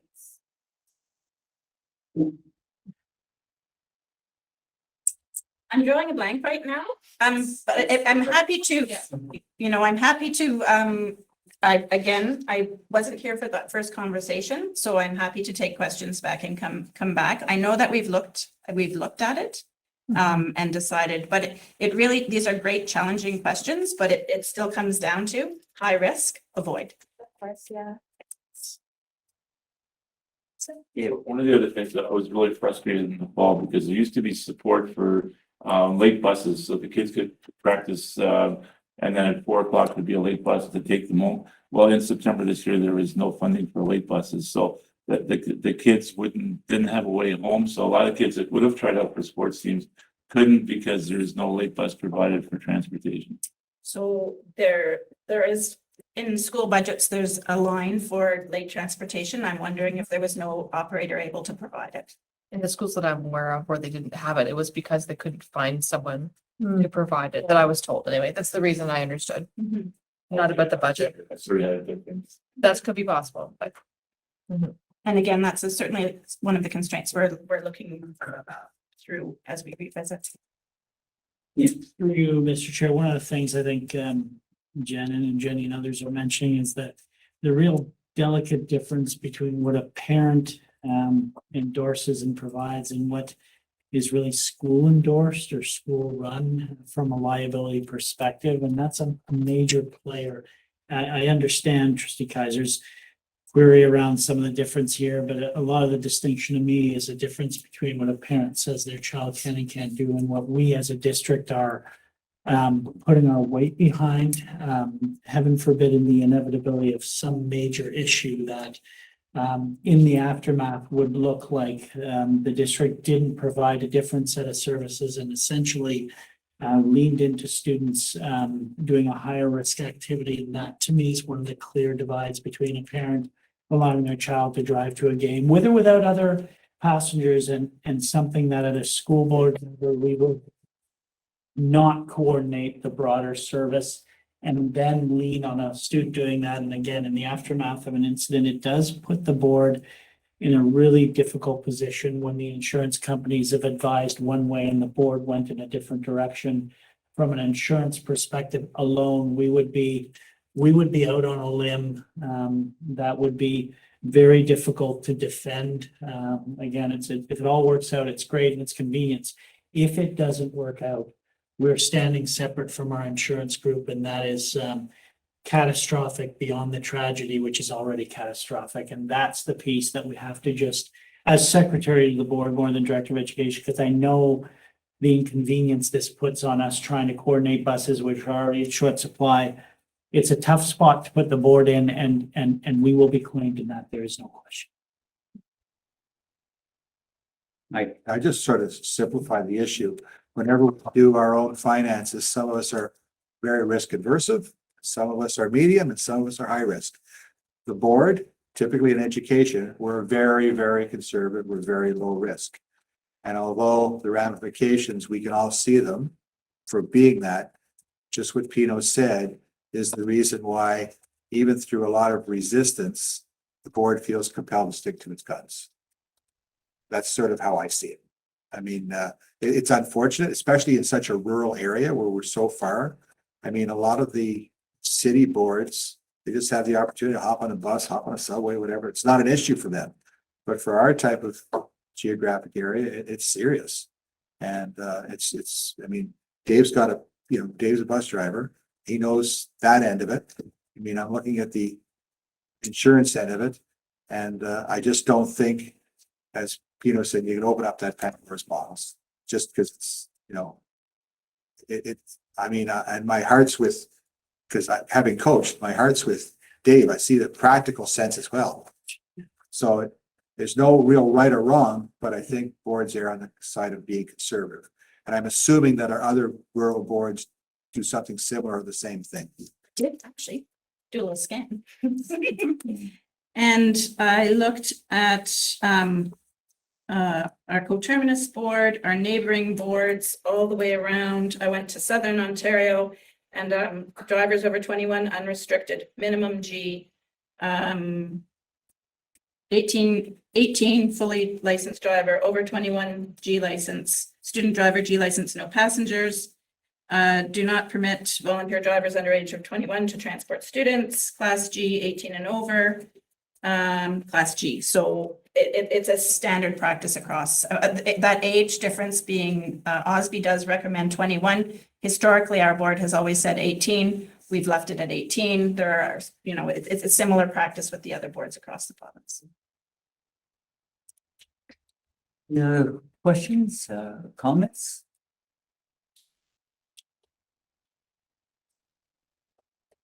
1987 may be a long time to believe.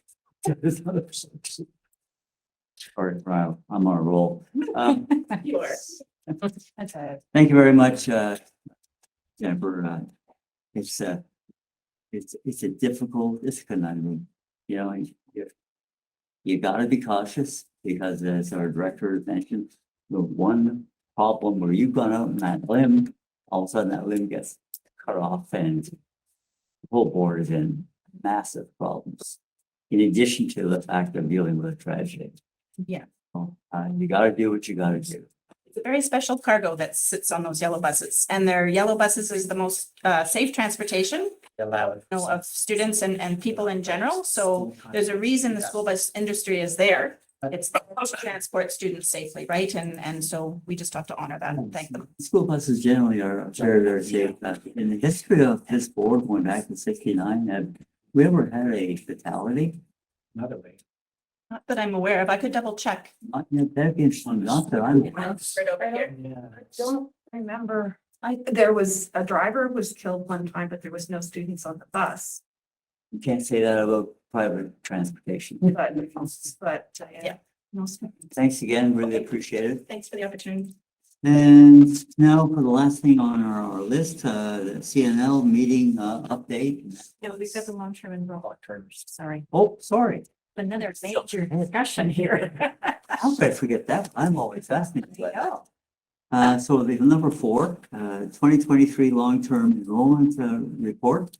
And here's another point where, or issue where data really does tell you what direction you should be going. I'll turn this over to Jennifer again. So much, and I'm very happy. I always look forward to when this report comes out. And Dawn always asks me to do the data check, but I always get right into it and I write my notes and I'm going, "Ooh, darn, I have to actually do that." So I'm not going to say much except to say that I really look forward to coming through this. This is I carry around, there's a page or two that I actually carry around with me all year round. I refer to it many times. The data tells you story, right? It's the beginning of the story. We can delve in, we can ask some questions, come to some conclusions. And so with that, I'm going to hand it over to Dawn and she's going to walk us through. Most of you have seen this report before, so it's no surprise. I think all I'll say is because I've had a cold, so I don't want to lose my voice. The projections this year are positive for both over the next 5 years and the next 10 years at both the elementary and secondary panel. We will have increases. The unfortunate news is those increases aren't going to help us with our surplus space, which still continues to be quite high because our buildings have a large OTG capacity. The other item that most of you will have noticed is that the number of French immersion students continues to be strong and continually grow, which is a good thing for that program as well. Basically, other than that, I think the report speaks for itself. So I won't go into too much more detail, but if there's any questions, I would entertain them. I hope you enjoyed reading it. Any questions? Mike? Just one, and it might, this one that our director might be able to make some comments on, and that is, I mean, anybody that's had their ear on the ground is, they're talking about opening up the ability to be able to start closing schools again. And that's, you look at these statistics and we do have some buildings that, are moderately to seriously underutilized. And I'm just concerned about if and when they open that up. About, I know that you've talked about it previously, about sort of where we're going to stand. And not that we need to get into it in depth right now, it's concerning when you start looking at this type of report. That we can be vulnerable in certain areas of the county. So I don't know if you want to make a comment. I just wanted to make that statement because it's a concern. Certainly, through you, Mr. Chair, I think Trustee Gannett raises a very valid point. We've no question benefited from 2 things. One is the moratorium right now on school closures. The other is the outcome of our visioning exercises, which I think puts the district in a better spot perhaps than could be. One of the things, if the moratorium were lifted by the provincial government, it would undoubtedly come with a funding formula for space, for lack of a better word, for enrollment in the space of our buildings, and that sometimes comes with differentiated resources, various versions of small or rural and remote school considerations. So it may not just be a formula. There may be other factors that the government will take into play. But having said that, I also understand in some districts that may not have closed schools in the past, there's a real desire to get to that. We're just not in that same headspace. So it really would depend on what's the nature of the formula or any differentiated grants or funds that go along with that to compensate for the formula itself being applied province-wide. And we'll continue to monitor it. We'll continue to promote our programs and services. We think we're on a good trend in a number of areas with our enrollment, and just try to weather that over time. It wouldn't necessarily mean closures for us instantly. We would just need to look at what those formula pieces are and how we would manage it, our budget and our resources along the way. just one last thing, and that is, and I've been doing some reading, and I think they're starting to look at formulas a little differently for rural boards. In other words, before, when they started closing en masse a while back, it was just like, here's the formula. I think they realized, because rural boards have been saying we're completely different. I mean, we just went, Susan and I just went down, and Kim was there at a regional meeting. We went to a school that's brand new, and in September they'll have 4 portables. Brand new school, okay, in Stittsville. I mean, so they're dealing with things exactly the opposite of what we are in certain areas. So, but it's been recognized. I've read several reports about them looking at sort of that specialty rural formula as opposed to just a formula. I think that's a healthy perspective to the other one that I'll share, and I don't have the actual written proof of this, but in various facilities conversations over the years, on average, a school of 50 years is only in optimal usage for about 8. And that may be slightly different, but that was the information I'd been provided at one point in time. So the other 42 years, it's either got portables because it's packed, or it's got empty rooms. So, schools are built in a very interesting dynamic. Even when the population at the time is indicating a higher number, they don't build the school that high number, because very quickly that drops to demographic shifts. So it's rare, I may be over speaking here, but it's rare that the school actually meets the optimal enrollment level, which always ends up providing dynamics with these kinds of reports. So it's just interesting to have heard that 8 of 50 rather than 40 of 50 kind of thing. Thank you. As an example, there's in Southern Ontario, where they have the large communities being built. The ministry's practice right now is to build a school for your projected enrollment, and you use 23 to 26 portables, because the neighborhood is new, but it won't be sustained. And so, it's not, and that's the current approach that they're taking is, where is this school going to be decades down the line? That's what we're building it for, and using temporary to get it there. It's their approach. Yeah, great. Just to follow up a little bit from the Ontario Public School Board Association perspective, there have been a lot of boards who are looking at having that moratorium lifted because their schools are in the wrong place, right? Ottawa Falls and some of the bigger boards where they have those new communities, they haven't been able to build over here and close over here and move to where they want to be. So they're very excited about this moratorium being lifted. Those of us in rural communities are more concerned, but I have had some conversation with Kathy Abraham, who's the president, saying, when you're talking to the minister, you did remind him that small rural communities are in a different spot, and, not to use the same formula. So she has assured me, she's had that conversation many times. Whether or not anybody hears it is a different question, but at least that has been brought forward, that it's not a cookie cutter approach. You've got to look at each community. The North certainly would be, in the same boat as we are, being very concerned about. Yes, we've got a small little rural school at 42% capacity, but we can't close it because you can't have kids coming for 2 hours to school. I mean, some of us are, some of them now are getting to an hour or can't do it any farther than that. Anyway, just wanted to let you know that OPSBA certainly is aware of kind of both extremes of this moratorium issue. So we'll see how it goes. Fingers crossed. Yeah. Any other questions? What was the enrollment jump in the elementary previous year? Was that 160 something? Top of my I usually write down last year's, but I haven't yet. You've got me. Around there, it looks like the enrollment increase is leveling off. Part of the reason, and Jen and I have talked about this, is that as a result of COVID, once again, we can thank COVID for many things.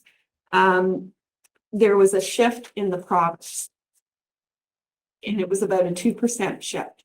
So some people saw a 2% decrease, some people saw a 2% increase. So that's what we have experienced here, is that we have received people that have migrated into our community from big centers because they were able to work from home or whatever the reason might be. So it's not that there was necessarily an increase in actual students at school age. It was a shift of where those people reside.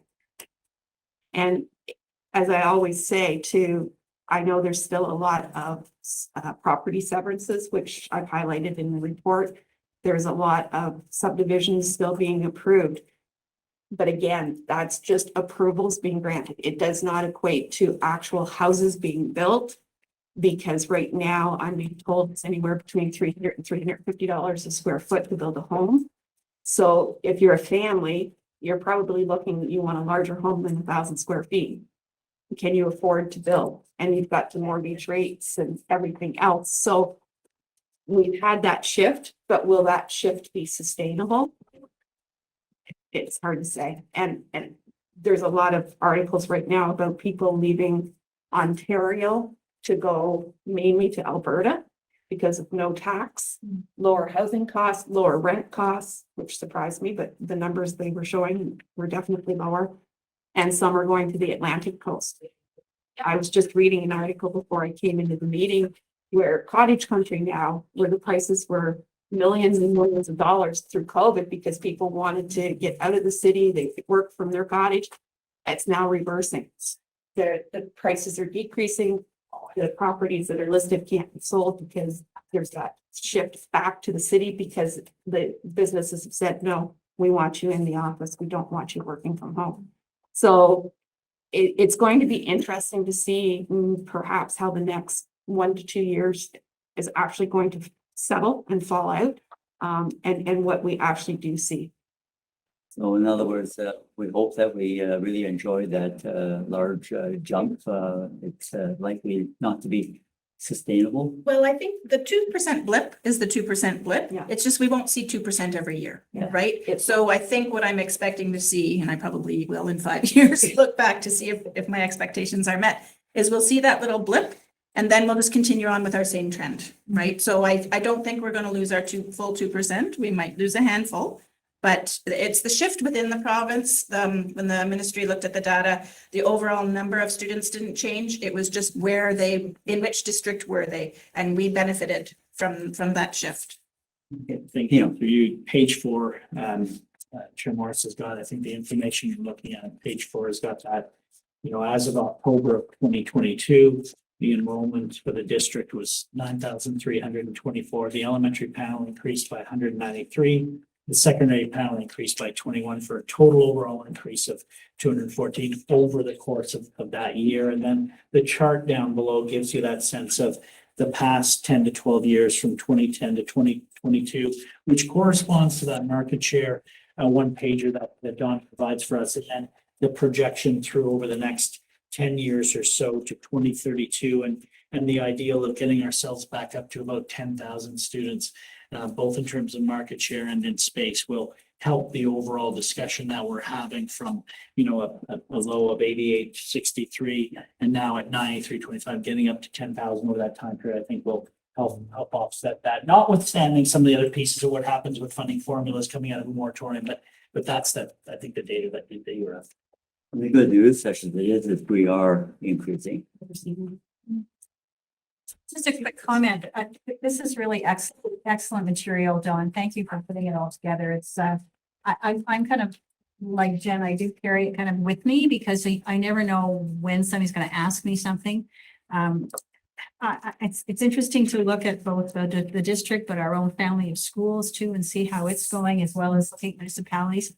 Do we share this kind of proactively with municipalities in any way? Like I'm thinking that it should be something they would be really interested in seeing, but I don't know if we have or if we should. I'm just feeling like as we come out of the pandemic and the community partnership meetings, and I can't remember what the acronym is, but I feel like this is something, CPG is something that we would definitely, now I'm looking at my friend Meredith, is definitely something that we could, because I find it very interesting and I feel like our community partners would as well. And I think that would be a great venue to get it out.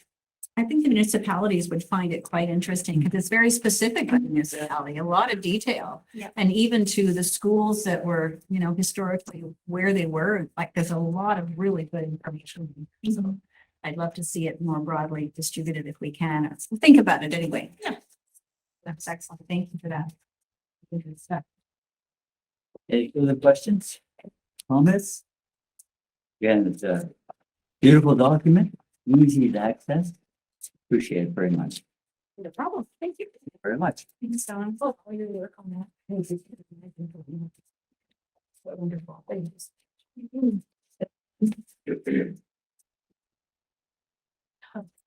I'm on that. Okay, we'll move on now to our fifth item. CNL meeting update, and I'll turn over to our chair, Susan Humphries. Thank you, Chair, Vice Chair, whoever you are, Chair Morris. Chair Committee the whole Morris. Thank you. We'll call you Brian. It's easier, right? Thank you for that. I do have a bit of a report in my chair's update, so you may have already seen this, but I think most of you know that there was a meeting held, I think it was March the 7th, where we had invited staff from CNL and then our own staff, particularly those who were involved with the SHSM program and the co-op program as well, just to get together and see whether or not there could be and should be a connection and some value in developing a partnership with CNL once more. We did have one certainly in the past. And it was interesting when I was getting ready for the meeting, I hadn't actually been really as aware as I should have been that CNL is already providing a number of things to our board. They do provide tours of their site on a monthly basis. If a class wants to come and tour it, they're encouraged to do that. They're more than happy to provide speakers to classrooms as well. They seem to be very keen on that. So if anybody's looking for a speaker in that area, and they're also involved in the science fair, understandably. So they seem to be very, very interested. I think we were all very, very pleased with the number of staff they had attend. I think there were 7 or 8 people there, including the Vice President of Science Technology, some communications people, others who had developed some partnerships with universities as well. So it was a very positive meeting. I think they were very interested in the conversation around a win-win, where for our students, it definitely would be an advantage to have the opportunity to spend some time with in a facility that's very high-end and very unique across Canada, with some very unique types of jobs. They, of course, are also looking for people to come and work at CNL. We talked about how often people who come from the Valley return to the Valley. And so, we're thinking about, okay, we have students here, let's get them thinking about how they might expand their knowledge and information and get some education in that STEM field in particular, and then come back and work for CNL. So I think everybody got a really good sense that the relationship and the potential partnership could be so positive for both CNL and for our students. So we're very excited about that. The next step is there's a letter being drafted right now to go back out to them. They did ask when we kind of wrapped up our meeting if we would just put together in writing, just to clarify a bit more specifics about what we needed, what the expectation was. So there is a letter being drafted now to go back to invite them to pull together a working group of both CNL staff and our own staff, of course, to get things underway and hopefully get things going for the fall of 23. So very exciting, great partnership. We're keeping our fingers crossed that it goes well. And I'm sure it will. I don't think there's any doubt it's going to be a tremendous benefit to our students. So we're very excited about that. Now, is there anything anybody else wanted to add? Superintendent Riddell, I know you were there. Was there anything you would like to add just to clarify, or Meredith or Pino? Meredith has taken the lead for crafting a letter already with myself and Peter Burnett and Alex and Pat, but just fostered a lot of great discussion and willingness and want from both our board and from members of CNL, and just looking at ways in which we can get students into their facility, and more importantly, really focusing on STEM related initiatives and just having that experience for our students. But I'll turn it over to Executive Officer Kaplan Jameson. Thanks. No, I was grateful to be at the meeting. I think with the role of the public affairs and the relationship with our partners, I think it was appropriate to be at the first one. I'm also looking forward to letting those who are more technical in their jobs get together and do that, make that working group. But my role right now is to facilitate that and ensure that this continues and the partnership begins and that we get things in place. So I feel the letter is ready to go after this meeting. We just wanted to make sure that there was no additional input from the board that might color or change the letter before it goes. So I'm happy to hear any feedback that you might have given Susan's report, but otherwise we're sort of ready to press send after this meeting. And we've suggested 2 dates, one in April, one in the beginning of May for the working group to meet, and we're offering to do it here. And they're, again, looking at not just the STEM schism that would be in the north end of the school board, but also some of the ongoing issues with co-op, and some of the issues that they raise of things that would be of benefit to them. So we outline all of those things really nicely and then put forth a methodology. That's it. So I used to raise my hand. You know that. Like being at home. The original concept was focusing on what seemed to be an underserved area of students, no particular pathway, but are all pathways being considered in this? In particular, the university level students? Yes. So thank you for the question, Chair. So the primary focus of the meeting was on the academic level of students who are interested in science and STEM and engineering and those types of furthering their careers and their pathways in that regard. And so that was the primary focus, was for an academic stream of students. And so while we were there, we also took the opportunity to address some other issues with co-op. And they brought up something really interesting, which they have relationships that they've developed just recently with 5 universities. I think most of them, maybe UBC was outside of Ontario, but I think most of them were inside Ontario. And so that this can be a benefit to students board-wide potentially that are interested in pursuing careers in science and technology, to learn that they have this partnership with CNL at these specific universities, and they may choose to then go to those universities because they now know that they could come back and do an internship in their own home area where CNL resides. So that was something interesting that we learned at the meeting and that we're going to pursue, that as much as this is important for a specific school stream of schism that will be academic focused, that there is a benefit board-wide as well. I'm really interested in the idea of having interns coming from universities across the province primarily, to have that internship at CNL. And it'd be, I think, a match made in heaven for them to be matched up with 1 or 2 senior academic students who are taking semester co-op placement CNL, and they could be these university students could be the interface between the high school students, and they were talking primarily grade 12, I would imagine, and the scientists that they are working with, similar to a model that existed with Deep River Science Academy so well until the funding issue. I'll just say it was grade 11 and 12. I think that it becomes. Yeah, 11 and 12, yes. Now, it did seem to be a really good match, as Meredith mentioned, with the connection to the universities as well, and then the connection back into grades 11 and 12, and kind of fitting them all together.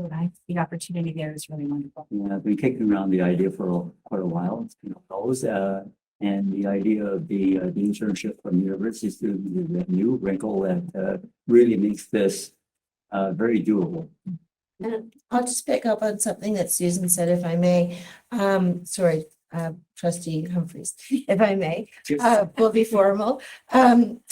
That this is a win-win, that given, and as Dawn was saying in the previous, that there, presentation, that there is a shortage, and we talked about also in terms of school buses, there is a labor shortage. They really see this as a benefit to them as much as it's a benefit to us. And so we were all quite excited by their level of engagement and interest, in that they see this as a benefit as much. And so I think this working group will really be very fruitful in getting something off the ground and going for the next year.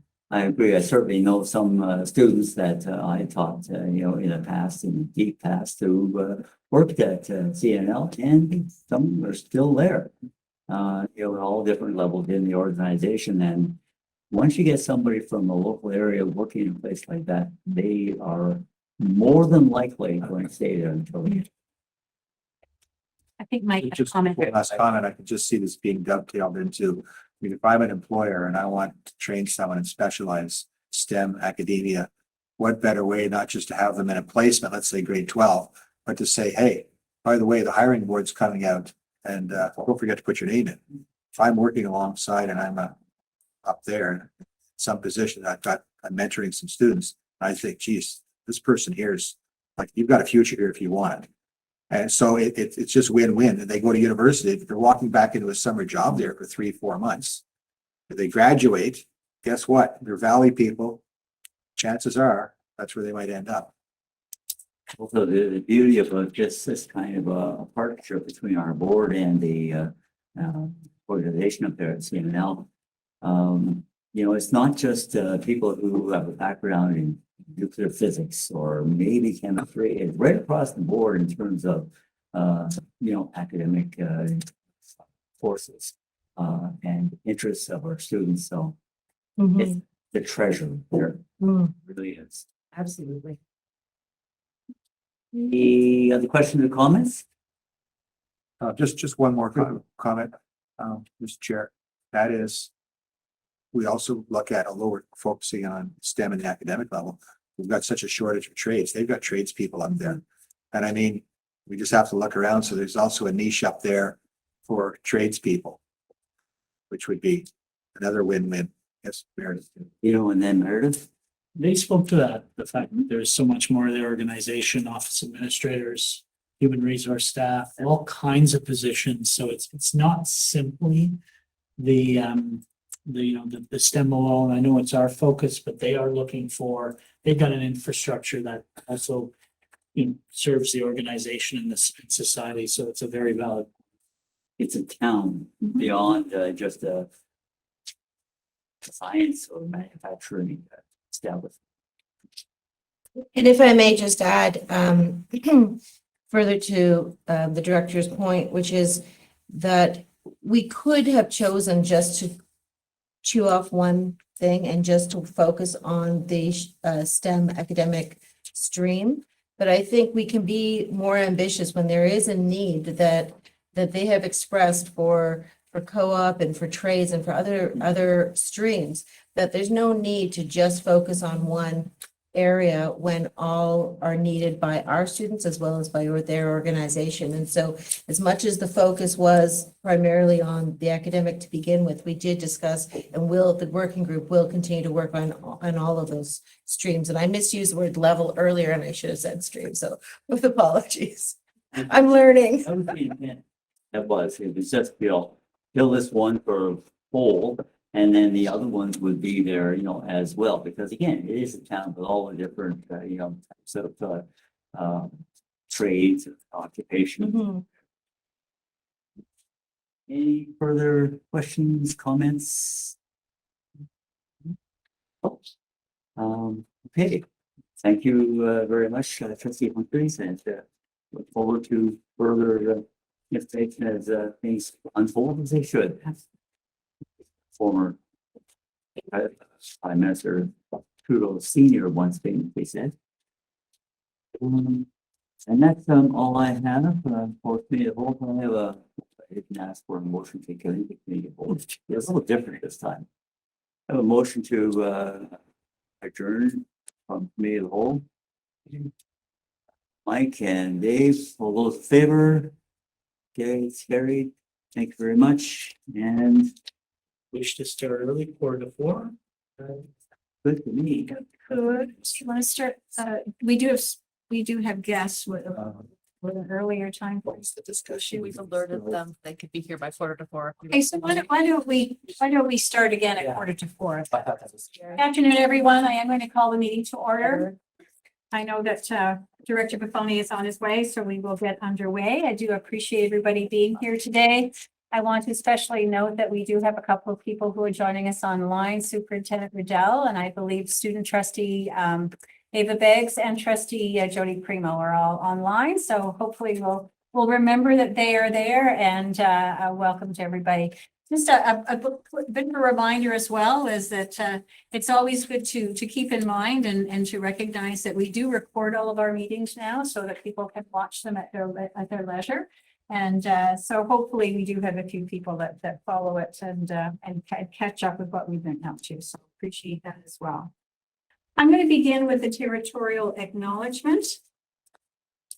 We acknowledge the land on which our school and district buildings are situated is the traditional, unceded, and unsurrendered territory of the Algonquin people. We also recognize the enduring presence of all First Nation, Métis, and Inuit peoples on the land on which we gather here today. I also wanted to add briefly that on Saturday, a couple of us were involved with the Regional Ontario Public School Board Association meeting in Stittsville at the brand new Shingwakan School. And it was just lovely to be able to see a brand new school that opened in January, actually an elementary K to 6 school. And it was interesting to learn a little bit more about what Shingwakans means. And it does mean little pine. And if you do a little bit more research into it, it talks about the pines in the Algonquin territory, which of course we are situated in as well, are particularly strong and straight and tall. They're the best quality pine supposedly in the world.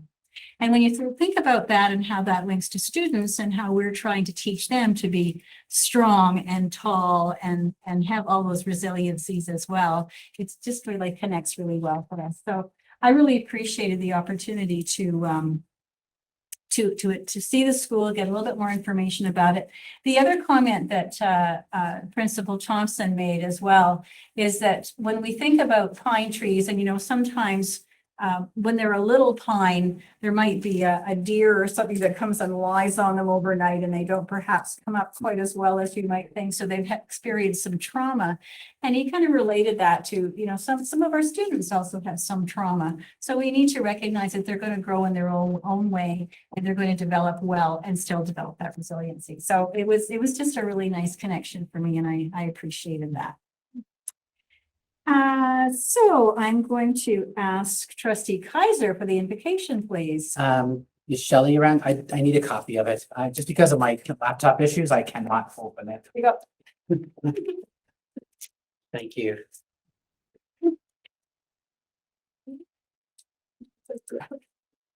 May we who are assembled here have a true understanding of the duties that are placed in our hands. We seek to have the wisdom to honor our obligations to the good of the residents of Renfrew County, to the parents, teachers, electors, and especially the students.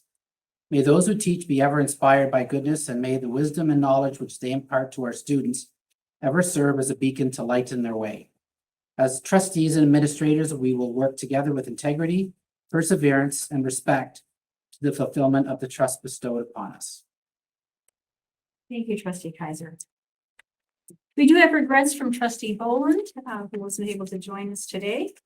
And I would ask to have approval of the current agenda. Do I have a motion for approval? Trustee Morris, seconded by Trustee Gannett. Any questions or comments on the agenda? Seeing none, all those in favor of our current agenda? Thank you very much. Are there any declarations of conflict of interest based on our agenda items today? Seeing none, we'll move on. The board meeting minutes from February the 28th were circulated a week or two ago. I hope you had a chance to take a look at them. Do I have a motion to approve those minutes? Trustee Doherty, thank you. And seconded by Trustee Dobson, I believe he had his hand up as well. Any questions or comments on the agenda? Were there any errors or omissions? I don't recall seeing anything either. And so all in favor of the agenda of the minutes being approved? Thank you very much. Okay, moving on to our presentation, which is always the most exciting part of our meetings. We really appreciate the opportunity to have some of our staff come in and talk about the great things they're doing. And I'm going to turn it over to Superintendent Smith to introduce our speakers today. Sure, I'm happy to do that. I'd like to introduce Shannon Cassidy-Rouleau, whose title is Special Project Lead Principal of Tiered Supports by experiencing and students struggling with mental health and struggling with regulation. And so this is part of our district's thinking about how we can continue to support schools and school teams to be able to help more students be able to be in a place where they are in a place ready to learn and be successful at school and provide supports to be able to do so. So this is part of the plan, which we hear about some of the work that we're really digging into. And I won't go into more detail than that because I don't want to steal some of what they're going to say. But the project in place beginning in last school year, about 6 months of sort of taking stock and finding out direction, and then beginning with a solid plan for this year with the itinerant school support counselors being part of that plan going forward. Jacqueline, anything to add around that? You're doing a good job. Okay, super. Okay. Appreciate it. So we'll turn it over to them and they're going to, I know that there are pieces in the action plan that tied to their work, but we thought we would separate it out to have Angie and the team come earlier today and Shannon and the team to come later so that we could have the pieces together in one day, but not all at one time. Okay. So thank you for having us, and Derek and Melissa are going to do some sharing as well. Really in 2019, the special education review highlighted some things that were not only academic based, but they were also behaviorally based. And so we thought that we would take a look at the role and the supports of the individuals in our buildings who are really frontline tasked with supporting those students. So we did lots of interviewing with school support counselors and administrators, their teams, finding out what they felt were needs within the system. And from that, we created this 2-year plan. And last year, we'll get to a slide where you'll see there was a small impact. And because it was a positive impact, we've grown the project this year. So the way it relates to the special education review is by increasing inclusionary practices that improve the precision of the school support counselor support to the classroom ecosystem, using the tools modeled by the itinerant SSCs and through the CPS training with Lives in the Balance for all elementary SSCs. So just a couple of those highlighted words to clarify. So we found out there was a lot of different tools school support counselors used, but no real clarity of best practices that we could replicate in training school support counselors. And so that was an area of need. We also wanted to focus on the classroom ecosystem. So we weren't thinking about fixing kids. We were thinking about creating safe spaces for kids and places where kids can be ready to learn. And we needed to look at what tools we had available. And the itinerant SSCs who came on board in year 2 have been really pivotal in modeling for our school support counselors, those tools that we figured a core set of resources so we could be very precise. And CPS stands for Collaborative and Proactive Solutions. And there are many tools we use, but one of them is the Collaborative and Proactive Solutions model. It was Stuart Avalon and Ross Green created it, but we're getting some training through Lives in the Balance that's supporting our elementary SSCs with that. So just to give you a short recap, the black on this side is kind of the 2021 work that we did. And, we did some teasers, so a little bit of training around collaborative proactive solutions. People could log in summer learning for a couple of days. They could log in the fall for a day. But then we did create 3 schools of practice and 1 school of focus. And so their teams, administrator, SSC, and CERT, got collaborative and proactive solutions training. And we assessed where we were with that. And if you were here last year, you'll remember the pie graphs that we looked at for how people felt about the change and whether they had concerns and how comfortable they were. So the green is earlier this year. So we set up a plan so that the remaining elementary school support counselors, unless they joined us after September, are all receiving the CPS proficiency training that the little pockets of schools of practice received last year. Our two itinerant SSCs came on board in partnership to create a team with me to support schools across the system. And we worked on early on some clear role definition for school support counselors, and we looked at our tiered model again. and redefined it. And so since January, in this part of the year, we just did last week, principals, vice principals, we did a collaborative proactive solutions and eco-map training at senior administration so that admin could actually feel what it's like to do some of the SSC work, because we do talk about the value of the team. And we will be doing a secondary school support focus group because we've really looked at elementary and we know that needs are a little bit different in secondary, although we have been called in to about 3 high schools, maybe 4, to actually do some work there, even though it's not on our list yet. And then we also have a committee struck to determine the documentation. We need documentation that follows. And so what's the precise and consistent documentation for our most complex students? And then by the end of the year, the hope is a comprehensive training manual and then an onboarding process for new SSCs. So this is a quick glimpse at the tiered model. And if we really look at tier 1, it's the most important tier in the whole model, because that's where we look at all students, our entire school. And we look at connecting across multiple environments. So it means school support counselors are supporting in the classroom, in small groups, and one-on-one with students. And it's about creating a safe, welcoming, and inclusive school community. And we know they engage in attendance counseling. And we're really zoning in on the role of the school support counselor as bringing knowledge and coaching to staff, and in an area that they have expertise in, to support staff in being a team member in supporting student readiness to learn. And so it's going to be, wellness focused philosophies and practices in how we deliver that service model and coach it. And it's the collaboration in a school team. And we've really indicated it's responding to students and environments of concern. It's the student is not separate of the environment. The student is placed within an environment. And so we've chosen some core resources that are evidence-based. They're personalized or differentiated for the needs of various students, and they have identity affirming strategies. So, and we really want to be monitoring our outcomes and modifying as necessary. That's why we talk about documentation tools. So on the list, you'll see what those resources are. School Mental Health Ontario resources are listed as the Kids Have Stress 2 pieces that are underneath that header. And that means that even if I can't see that you may have a wellness struggle, you may not right now, but you may in the future. And so every student has the opportunity to have that learning about what is stress, how do I manage, how do I talk to me about mindfulness, how do we solve problems. So we don't want to just target students who are struggling currently. We want to prepare and be proactive for all students. The third path, we have 4 things we talk about a lot: safety, regulation, belonging, and identity. And schools are using third path as their backdrop for how we do business, how we create culture in our schools.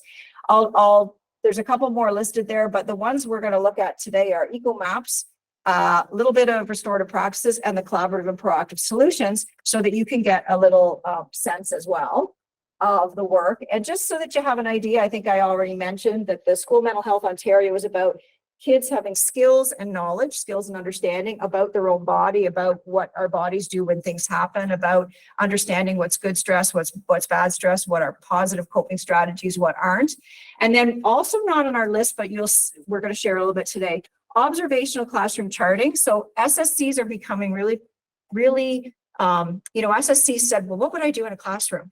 And it's bringing a lens that they bring to what are the expectations that are expected of this student in class, because CPS, Collaborative and Proactive Solutions, is all about expectations and kids not meeting expectations. So the premise is it's not about kids wanting to do well.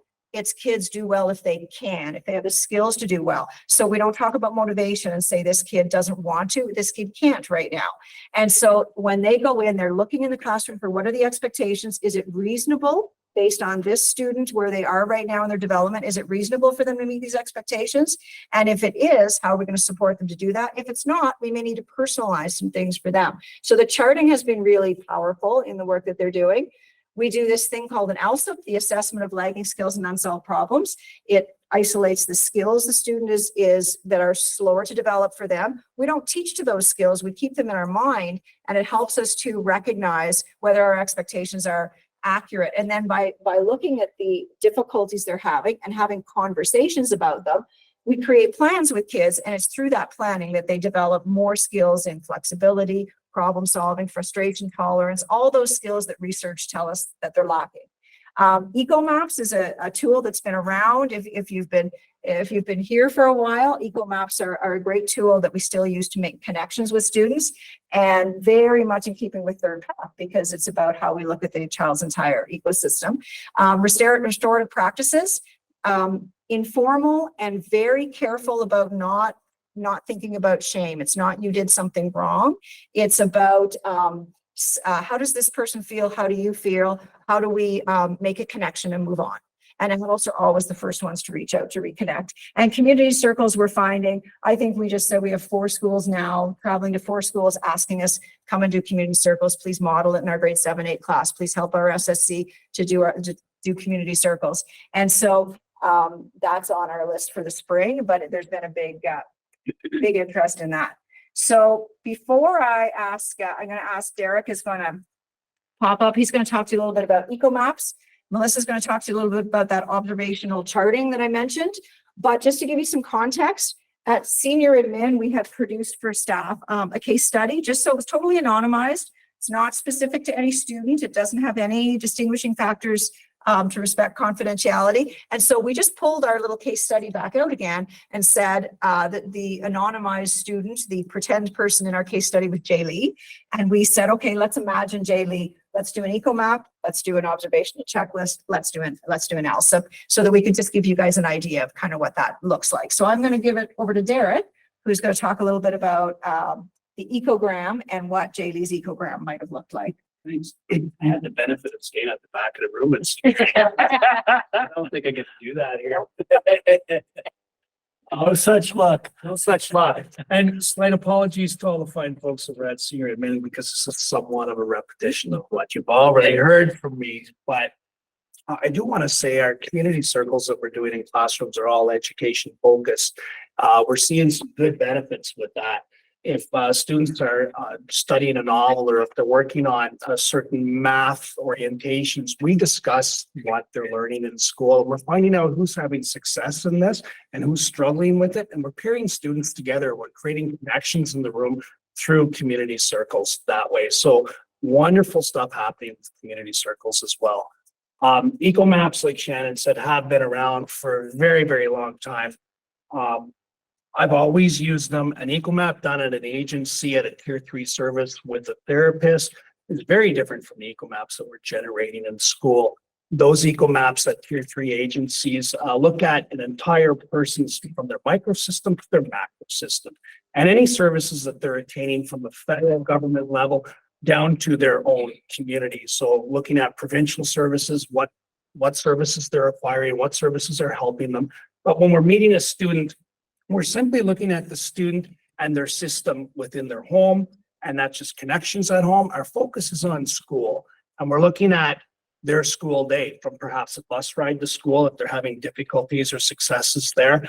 If the student has a peer network at school, if there's struggles there, what caring adults and what trusting adults they have in the building, and what are their relationships like with curriculum? Are your strengths in math, or are your challenges perhaps in writing or science?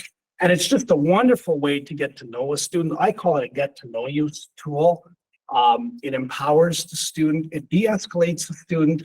Like we discussed at Senior Admin, if something goes wrong in that student's day and they're sent to an SSC or an administrator, we can shelf that problem temporarily and just invest 15 to 20 minutes in that student, giving them a voice, finding out what they're really interested in, finding out what community services they're tapping into, or if they need some support there.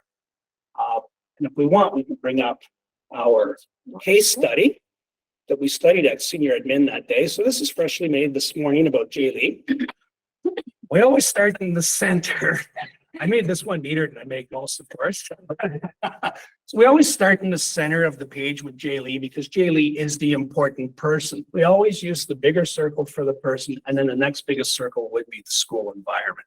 We ask Jaylee how Jaylee spells their name, what grade and how old they're in. And then we right away go to school and see what the relationship's like in school. As you can see on the legend, a positive line, a straight line is just a positive relationship with anything in their school day. a line with two breaks in it is a loss in their life. That could be a loss of a friendship. It could be a loss of a parent. It could be a loss of a relationship. Give and take is two lines. And of course, the stressful line are the squiggly lines. So Jaylee states that she doesn't really enjoy going to school. That's why we have the squiggles there. I won't break the entire thing down because I've been told we have 5 minutes. The 45 we had at senior admin. But regardless, when I would meet Jaylee, this is something that I would go through. We find out the strengths in Jaylee's day. Jaylee enjoys gym. Jaylee has 3 friends at school who Jaylee gets along with, but there's problems on the school bus and with another student. And that's where we would be called in afterwards to do perhaps some restorative practices work with Jaylee. And it's really problem solving. So it's, you tell me what happened, you tell me what happened. How can we move forward? How can we coexist? It looks at some family structure, as you can see, and there's changes there. And Jaylee does live with grandmother, and they've also access to student support fund within our school board. So it's looking at all the needs, but also some positive things. And all too often, if a student does come to see an SSC, they may have a negative mindset. So this really helps reframe a lot in that student's life that look at this is what's positive in life, and we're just building on those strengths. More time, or we go? Yeah, if there's anything Well, else. when I get talking, that's my thing, but if there are no questions. What you do with it too, after the fact. Well, what we can do with this for sure. So the restorative piece would be done with the student Sam, who's down here. And we would do that. But then if we're looking at Plan B conversations or any ALSUPs or anything like that, then we're discussing, okay, what are your difficulties during the day? I can see that you're having some difficulties at recess and lunch. So how can we tweak that for you? And we would do an observation chart, which Melissa will show shortly. But you'll see how everything aligns. We also see that this student has a strong relationship with the school support counselor and vice principal as well. So there's some caring adults already in the student's life, but we really need to work on some writing and reading and math because there seem to be some stressors there. So again, education focused. How do we encourage a sense of belonging? This does fit very nicely with third down. Something I really believe in. I know Mr. Gannett has seen many that were constructed by me in the past, but regardless, it's just a great get to know you tool, and it's very empowering. I'll let Melissa speak to the chart. And then anybody who has questions, be sure to do questions at the end. And I was going to mention that there's times when we go into buildings and adults say they're not going to talk to you. They're never going to talk to you. And 20 minutes later, there's a page filled, like the kid just has so much to say. It's that we're not asking the right questions is kind of my guess. So there's 4 things we're going to look at briefly, but Melissa's going to do the observational expectation charting. So this is the same imaginary student, but going in and looking at, and so the case study kind of went through the student's day until I think after first recess or something. But you'll see from what Melissa presents how it's a great way of objective student data. We don't make judgments or comments. We have some wonderings, and we're really looking to see what are the expectations that the student isn't meeting in class. So I'll get that up for Melissa. Good afternoon. Thanks so much for having us. I've been really enjoying getting to use this chart this year. After how many years as an SSC, our paperwork has not always been user-friendly in the moment. And this chart I'm finding I'm very excited about because it's something that gives such a clear picture. It's a working document. It helps to really hone in on where the issues are that need to be addressed. The first thing that an SSC would do when we go in is we would go through and what is happening in the day? What does the daily schedule look like? Very simple to plug in with the teacher's help. And then to go in secondly, in this column here with the yellow and the green, what are the expectations during each chunk of the day? So we're really chunking it down small. Next, as an SSC, if I'm going in, I'm looking at, can this student meet these expectations? I'm in there and I am observing, and I'm going through each part of the day and going, what is happening with this student? Are they meeting the expectations or are they struggling? And that's where the highlighted yellow is coming in to say these are the spots that the student is really struggling. The third column is my observations, just what I'm seeing. very fact-based, very objective. But then on the end, I'm having my wonderings and the ideas that I'm considering as I'm going along. If I'm thinking of things that I know that have been, good practice in other classes or that have worked in other situations, I might make a little note of it.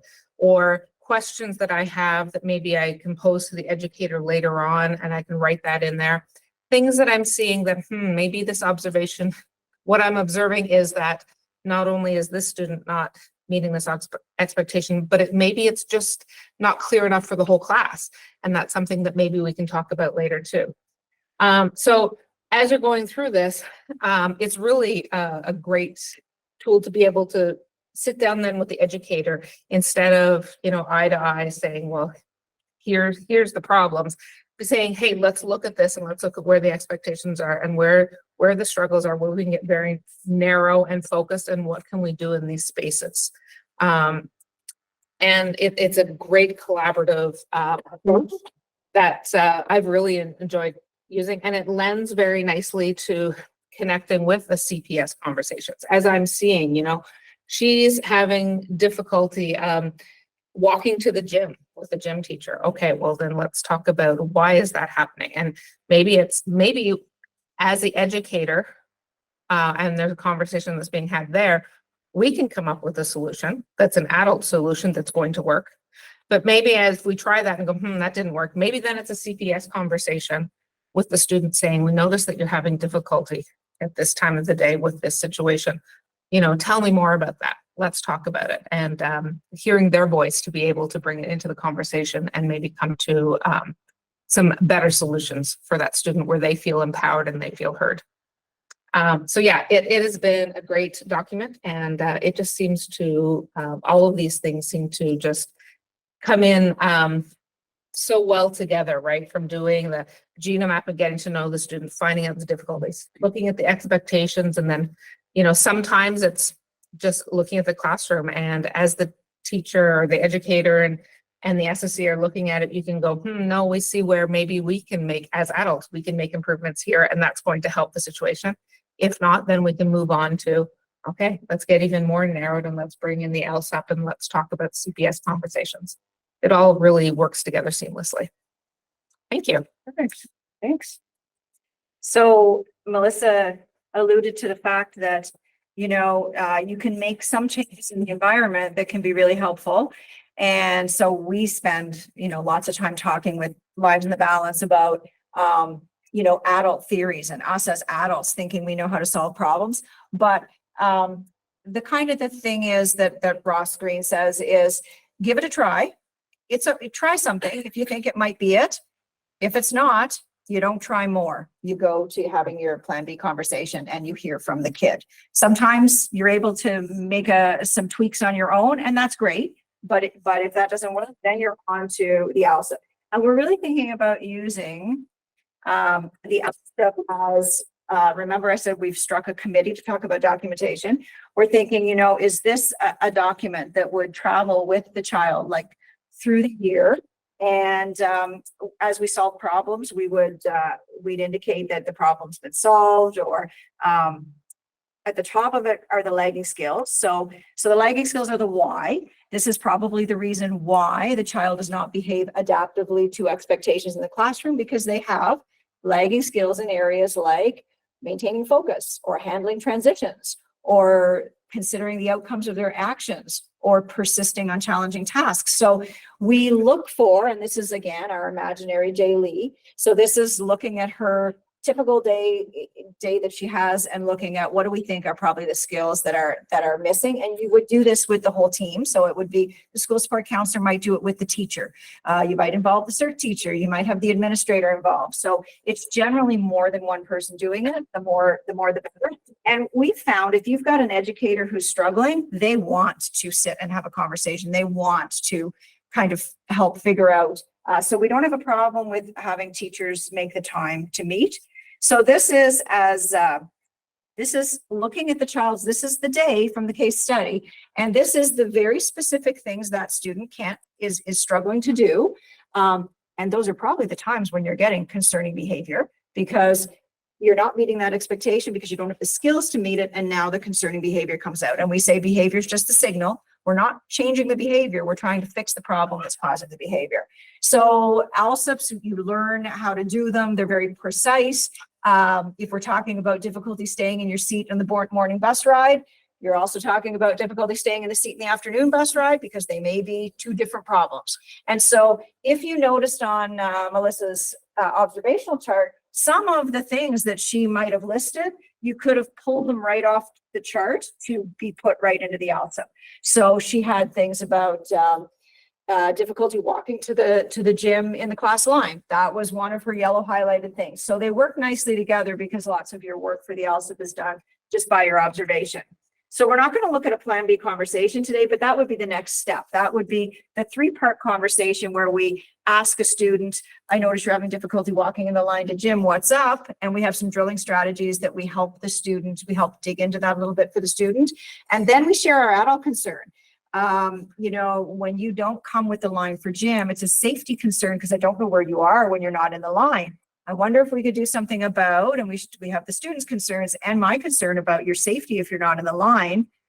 Let's talk about some solutions. And then the solution, it's not where kids do whatever they want. It's the kid's concern and the adult concern, and it has to be realistic and mutually satisfactory. It has to solve both people's concerns. And the other only little thing that I will mention, there's some training. Melissa, Derek, and I did the Institute for Restorative Practices, because our board invested a lot in that years and years ago. And it was really great learning. And we just wanted to go back into it again and make sure we're still where we should be and we've got the right lenses on for that. And so now that's going to be a little training day for the next time we do our in-person SSC day. We've had 2 in-person days plus a day in the beginning of the year, and then we'll have another one towards it. So about 4 in-person days for our whole group SSC. So restorative practices with Jay Lee, who's got some difficulties with Sam, and there's been some harm. You know, we can use some of the questions that we use for our restorative practices, and that's just a a two-person conversation with a school support counselor supporting that conversation. And then, of course, we want to measure how we're doing. So if you were here last year, you remember that idea of measuring how you're growing based on the amount of concern people have about the learning. So if you're super, when you're just worried about yourself at the bottom, you haven't thought a whole lot about it except how's it going to affect me. And then a little bit more, you're thinking, yeah, but how am I going to do this? And then you get into a higher level, the impact. And that's where we'd like to see people is, I'm using it. How's it affecting kids? I'm actually collaborating with other people about it. And then when you're at 6, it's like, yeah, I'm using it and I'm even tweaking it and making it really, really successful for myself.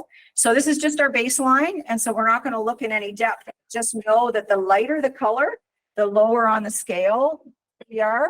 So it means I'm interested. I want to learn more. But you'll notice also you've got some dark blues, and those are probably, I don't have access to the names because I don't look for the names, but that's probably evidence of the learning we did last year on CPS, the training that some schools have. So you have some administrators saying, I'm very comfortable with this. I'm actually refocusing it and reframing it for my building. And then SSCs. Again, we've got some of the darker blues in there, meaning that they were probably the SSCs who had the training last year. And we've got people saying, we didn't get the training last year because we focused on these little pockets of schools. And so you've got a number of them saying, yeah, I'm interested in learning more. So that we'll compare in the end to see how our growth was in June.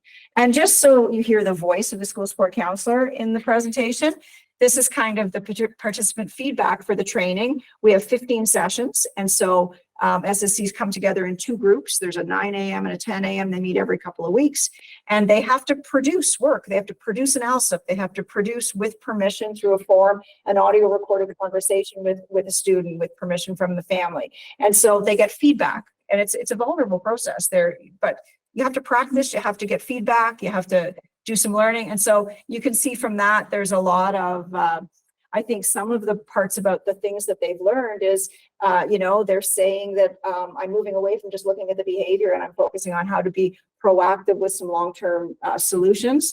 And then they're saying that the team, they really are valuing working as a team with the their peers as school support counselors, and that they're loving the consistent language and they enjoy teaching the language to the staff, and the importance of everyone speaking the same language, and that it's collaborative with admin, educators, parents, and guardians.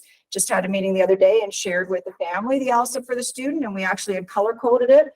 All the green ones were ones the student had already achieved, and the red ones were actually ones the student hadn't achieved, but we had planned C them because there was no adult concern. It's not necessary for the child to do it because we already had something alternative in place. And this is just demonstrating that SSCs are placing themselves. So the main things about CPS are it's proactive, not reactive to the behavior. It's collaborative, not unilateral where adults do it. So that's the two poles there. And then it focuses on the unmet expectation or the unsolved problem, not on the behavior or the diagnosis. It's the diagnosis. When we go into buildings, we don't even know what the diagnosis is. That's not relevant. Like, it's not relevant to our work that we're doing. It's relevant to know if we can involve more people on the team, right? If their diagnosis brings more people to the table, then that's a good thing to know, because the more people, the better. But SSCs are starting to place themselves as to where they are. And this one, I'll show you, you can see a little half of one, and then the little half at the other end. This is an SSC coming from a very strong behavioral background who actually has done some ABA work in the past and does a lot of the, the antecedents, the presenting behavior and the consequence, that kind of planning. And this SSC said, I got to put this over here because I still look at behavior. It's how I was trained. It's who I am. But I'm going to put the other half over here because I'm really looking, after I see the behavior, at what the expectation that's not met was. So this is just a really quick snapshot of our team, where we've been this year and what the support is we've done. This is not community circles or restorative practices, by the way. This is only CPS support, which means doing the observations in the classroom and the LSIPs and modeling those conversations for folks. So 49 individual students that we were called to support, and then 9 actual classrooms where it wasn't for a student. It was an educator saying, I'm struggling with expectations in my classroom. I can tell that classroom management will be better if I could get a handle on that. So 9 classrooms that we went in to support in that way. So that just kind of gives you an idea, I think, of where we are this year in the work. So. Thank you so much. Any questions, comments? Wow. I can't help but make a comment. Of course you can. Go for it. Yeah, we have 2 individuals that presented. Shannon, thank you, that I hold near and dear to my heart. I've worked with both of them over the years, and they have the respect of all the SSCs and their team. And I think that's the core. And I'm really glad the board had the insight to hire these 2 individuals. I know them well. So I could go on and on. I'm not going to, but I really do hope that even with tight times budgetary wise, I really hope that a program like this continues to get its traction, get its stats, and I think that we're getting very good value for what we're putting forth. So that being said, I don't know if there's any other comments, but Questions? I think Trustee Kaiser had a question.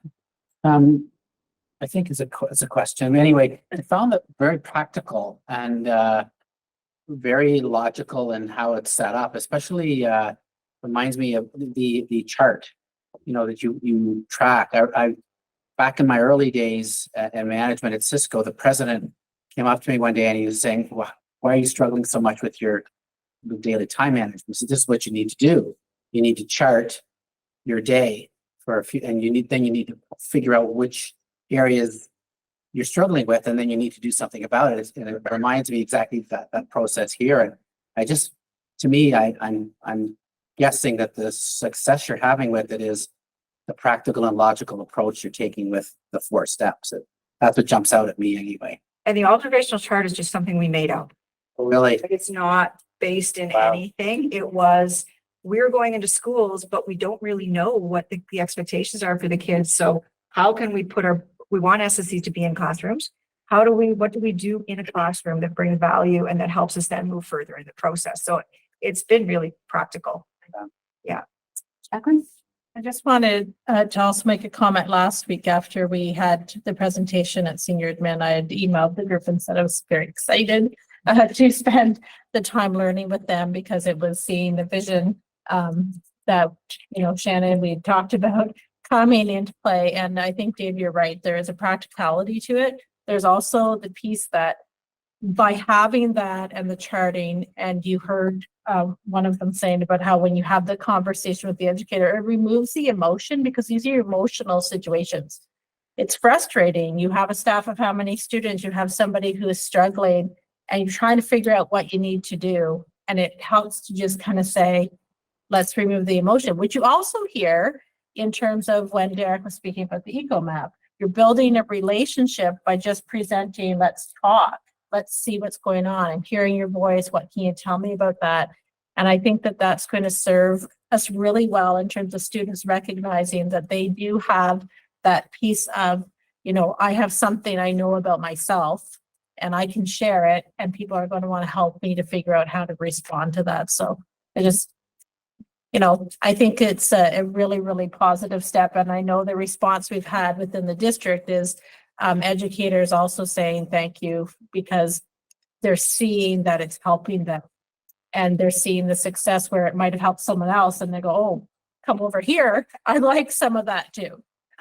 Yeah, I was going to say that too, that the success is telling its own story and they're in very high demand right now because it's the twofold approach of providing some learning and training opportunities for school teams and school support counselors on organized days of learning, but also working side by side, people within the school and in the classrooms that people are really reaching out for and really noticing and feeling the impact of that and really valuing it. Yeah. Just one last comment. I just think Shannon made a very distinct point, and that was, you know, they're walking into a school and say, well, nobody's going to talk to you. Well, I know these two and they'll get around that. They'll figure it out. So. I think we're very fortunate to have this in place. And I mean, can't imagine the impact on those 49 students. It's going to be very significant. I guess the piece that I really kind of got hold of was the eco map. It's called eco map, yeah. And I could just see that being a way of kind of a student separating themselves and kind of thinking kind of outside what else is going on. It kind of takes the personal piece away a little bit and makes it a little bit more objective and gets some thinking. So I think it's a wonderful idea. Any other comments or questions? Thank you so much for coming today. We really appreciate it.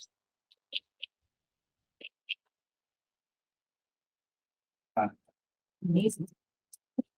Shannon, don't take off. There you go. Yeah. There you go. Yeah. Okay, good. That's good. Thanks, Mike. Okay. Thank you. Thank you. Hey, excellent. All right, on to committee reports to the board. We have two reports. First of all, I'll call on Trustee Morris to do the committee, the full open session report that we held earlier today. Thank you very much, Madam Chair. The Committee of the Whole of Renfrew County School Board met March 28th, 2023, and discussed the following items in open session. 1, annual action plan for special services, and today was the day for some really outstanding reports, and actually that's normal, I guess. Secondly, preliminary data collection, the survey. It goes along with what we've put in our strategic plan that we place an emphasis on measurement, and we're seeing some good results from that. Third, transportation of students, OSBIE, that's the Ontario School Boards Insurance Exchange, and this was dealing with transportation. Number 4, 2023 long-term enrollment report. Report we look eagerly forward to every year. And it's just a gold mine of information that really does give us a snapshot of where we are. And then when we look at the projections, so one good thing is that we sort of bottomed out a couple of years ago, and we are increasing slowly, but over time, it's significant amount in terms of our. And last, number 5, a CNL meeting update, just an exploratory meeting, and it was a very good meeting. And no recommendations were made, and I move that the board receive this report. Thank you, trustee Morris. Do I have a seconder for receipt of this report? Trustee Doherty? All those in favor of the receipt of this report, and that's carried. Thank you very much. Ed Special Education Advisory Committee meeting, open session report of March 22nd. I'm not sure if it's trustee Gannett. Okay. I know that the presentation we had earlier today took a little bit of a thunder out of what I'm about to say, because they reviewed some of the things. There's somebody. They reviewed some of the things that we typically talk about in SEAC. Just regarding this specific meeting on March 22nd, one of the main topics of discussion was our transition meetings from grade 8 to grade 9. And the importance of those and the time and effort that goes into those meetings is invaluable. I've sat in them myself. Some people in this room have. Although they're quite time consuming, it's developing it's a handoff from elementary school to the secondary level. And it's very, very key and very, very important. The other thing, one of the other things we talked about was the EQA-O sessions, grades 3 and 6, preparation for those. And another big one that they also discussed earlier today when they were here doing their presentation was the new staff to do with a psychologist and psychometrist, we're doing psychoed assessments. I know that it can be really, really invaluable to putting pieces of the puzzle together, not just for strengths and weaknesses, but a student's learning style. That information is just really, really key. That's another important item that we discussed. A couple of other things were, we talked about Red Shirt Day for Disability Week. Also, it was mentioned that she used to sit on the SEAC committee. Tina Williams is going to be leaving as executive director for community living. They're going to need a replacement there, and she'll be sorely missed. She's still working in a similar capacity, but I think she's in charge of some sort of a provincial group of executives for the province. One person that has come to our meeting on a regular basis, we call him, his name is Nick, is a parent, very, very insightful. He asked some really interesting questions, and Brian will back me up on this, things that often educators and you just don't think of. And we really appreciate it. As an example, the last meeting we were at, he just talked about photographs. And I do know that we really appreciate his comment, because he says, I've got some special needs kids, and here's an example of my class photograph of my child. And in the discussion, we talked about these contracts that we get for photography. There are sometimes a few, maybe a few more than that in each particular school, of students that might need a little more time. And there's sort of a way to both accepting for the parents and for the students to, it's not just inclusion, but sort of getting it right. There's always a couple that need a little bit more time to get that photo or that acceptance and decrease their anxiety. So I know that our principal of special services is going to push that issue, but I know that wouldn't have come to our attention without Nick. That's an example of a parent that we're really encouraging to continue to come out. He's got some high needs children. That being said, typically there's no recommendations made at this committee. And if there are any questions or comments, but if not, I would just like to move that the board receive this report. Perfect. Thank you very much. Any questions or comments for? Yes, I believe that Trustee Primo, did you have a question? Can't Can't hear you. Can you just turn your mic on? I said, no, I didn't. I just the hand button by accident. Okay, sorry, we're just. I'm getting up. We're having some feedback issues. You didn't, your question was from before? Okay, thanks, Jody. Appreciate that. Any other questions or comments for trustee Gannett? Very thorough report. Thank you very much. And you have a motion on the floor to receive this report. Do I have a seconder to receive this report? Trustee Kaiser. And all those in favor of receiving the SEAC report, and that is carried. Thank you very much. Okay, I'm going to go ahead and do the spirits update. Just waiting for the director to return.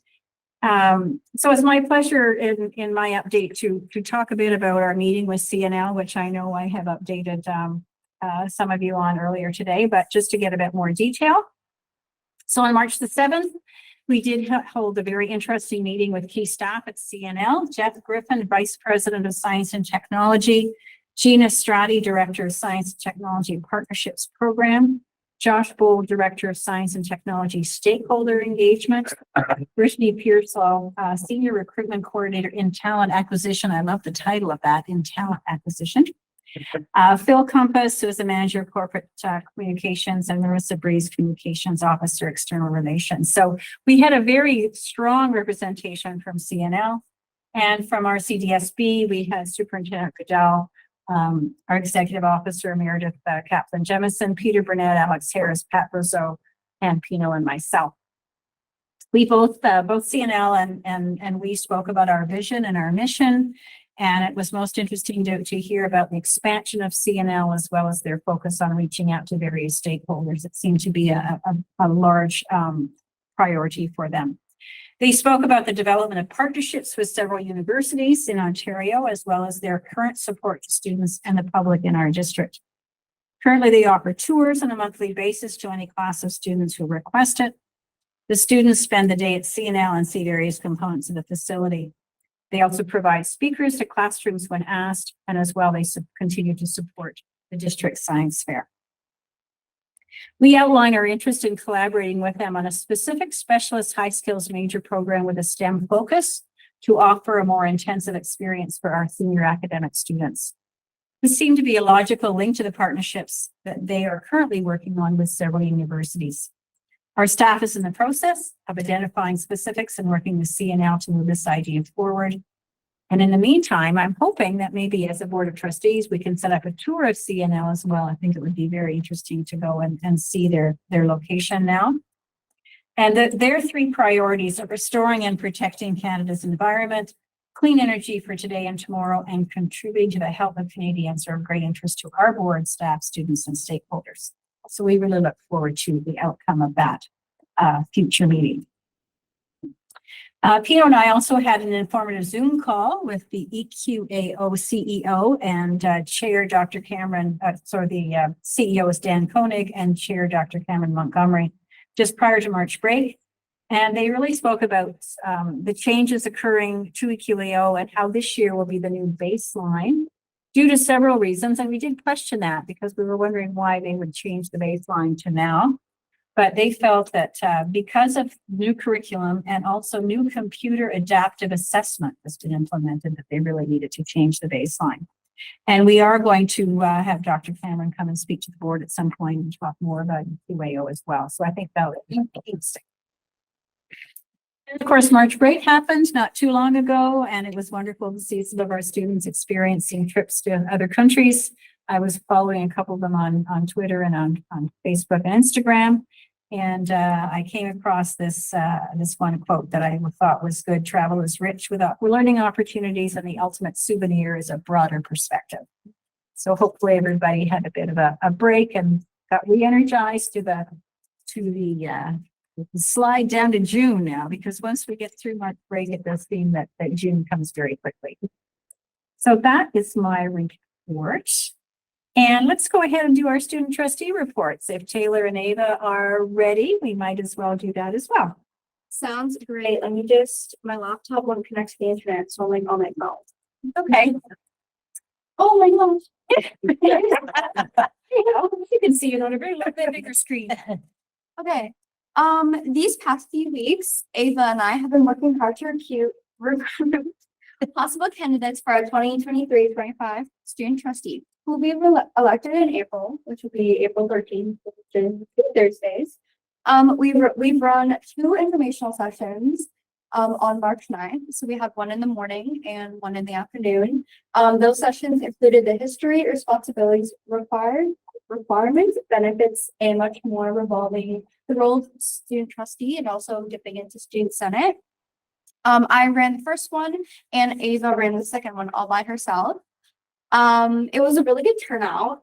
And right now we have 2 applicants that have already handed in and the forms and 2 more that are 100% running and is waiting to hand in their forms, which is great. We're really excited to see who turns up and we look forward to passing on our knowledge and experience. So Ava will go with the next. Thank you. It's okay. Thanks. Okay, so we've also been in contact with Superintendent Poyer, who's going to be helping us learn further details on possibly looking into the policies on sexual abuse against students, more specifically a standalone policy. After our conference, BCCs, we realized that there was no standalone policy that's specifically geared towards students. This is a topic that Ava herself is really extremely passionate about, and she's looking forward to advocating for students beyond my term for these situations. She wants to make sure that there are explicit definitions on sexual assault and sexual violence, exact guidelines for reporting and handling these cases of sexual violence, and clearly outline procedures for filing complaints and conducting investigations. Okay, that's great. I just have a quick question about so student trustee elections coming up in April. Yeah. So the meetings you held, they were Zoom meetings, I'm assuming, or? So the normal Senate meeting will conduct normally at in here in the office, and then we'll just have our the 3 people coming in from each schools, and those the runners they'll just join via Google Meet. And then if we have any senators who are running, we'll just have them go to another room and join virtually, so everyone is kind of on the same page. Okay, that's good. But your presentations to the they were information sessions, they went well? Yeah, so the first in the morning one, we had a handful of students, and I'm pretty sure in the afternoon one we had a handful of students also. And then we also, following the meeting, I know I had students reach out to me asking for the presentations and having one-on-one conversations with a few students. And then following that, we do have students reaching out to us asking for, like tips on presenting and to follow up more information about the board. And even I've had some one-on-one conversations with students who are like, oh, I'm not interested in student trustee, but I am interested in the Senate portion of it. So I think it's definitely a win-win following those sessions. Good for you. Should be interesting. Excellent. I'm going to call on our director for a moment, as I believe we have a special guest that has joined us this afternoon, and we'd like to make note of that. So I'll turn it over to Director Bafoni. Thank you. Through you, Madam Chair. It's a pleasure and privilege to welcome to our board meeting SeanConway, who served as a Liberal member of the Legislative Assembly of Ontario for 28 years, 1975 to 2003, if I'm not mistaken, and as MPP, of course, for Renfrew, Nipissing, and Pembroke, and also for part of that time, I think in the mid-1980s as Minister of Education. So MPP Conway, welcome to our board meeting. It's a pleasure to have you with us. Well, thank you very much. I just came to check up on Shelley Mack. I'm thrilled to see some very familiar faces. My God, Dave Kaiser, he looks like he did when I saw him in this role 20 years ago. And Brian, good to see you. And Still around. And Susan.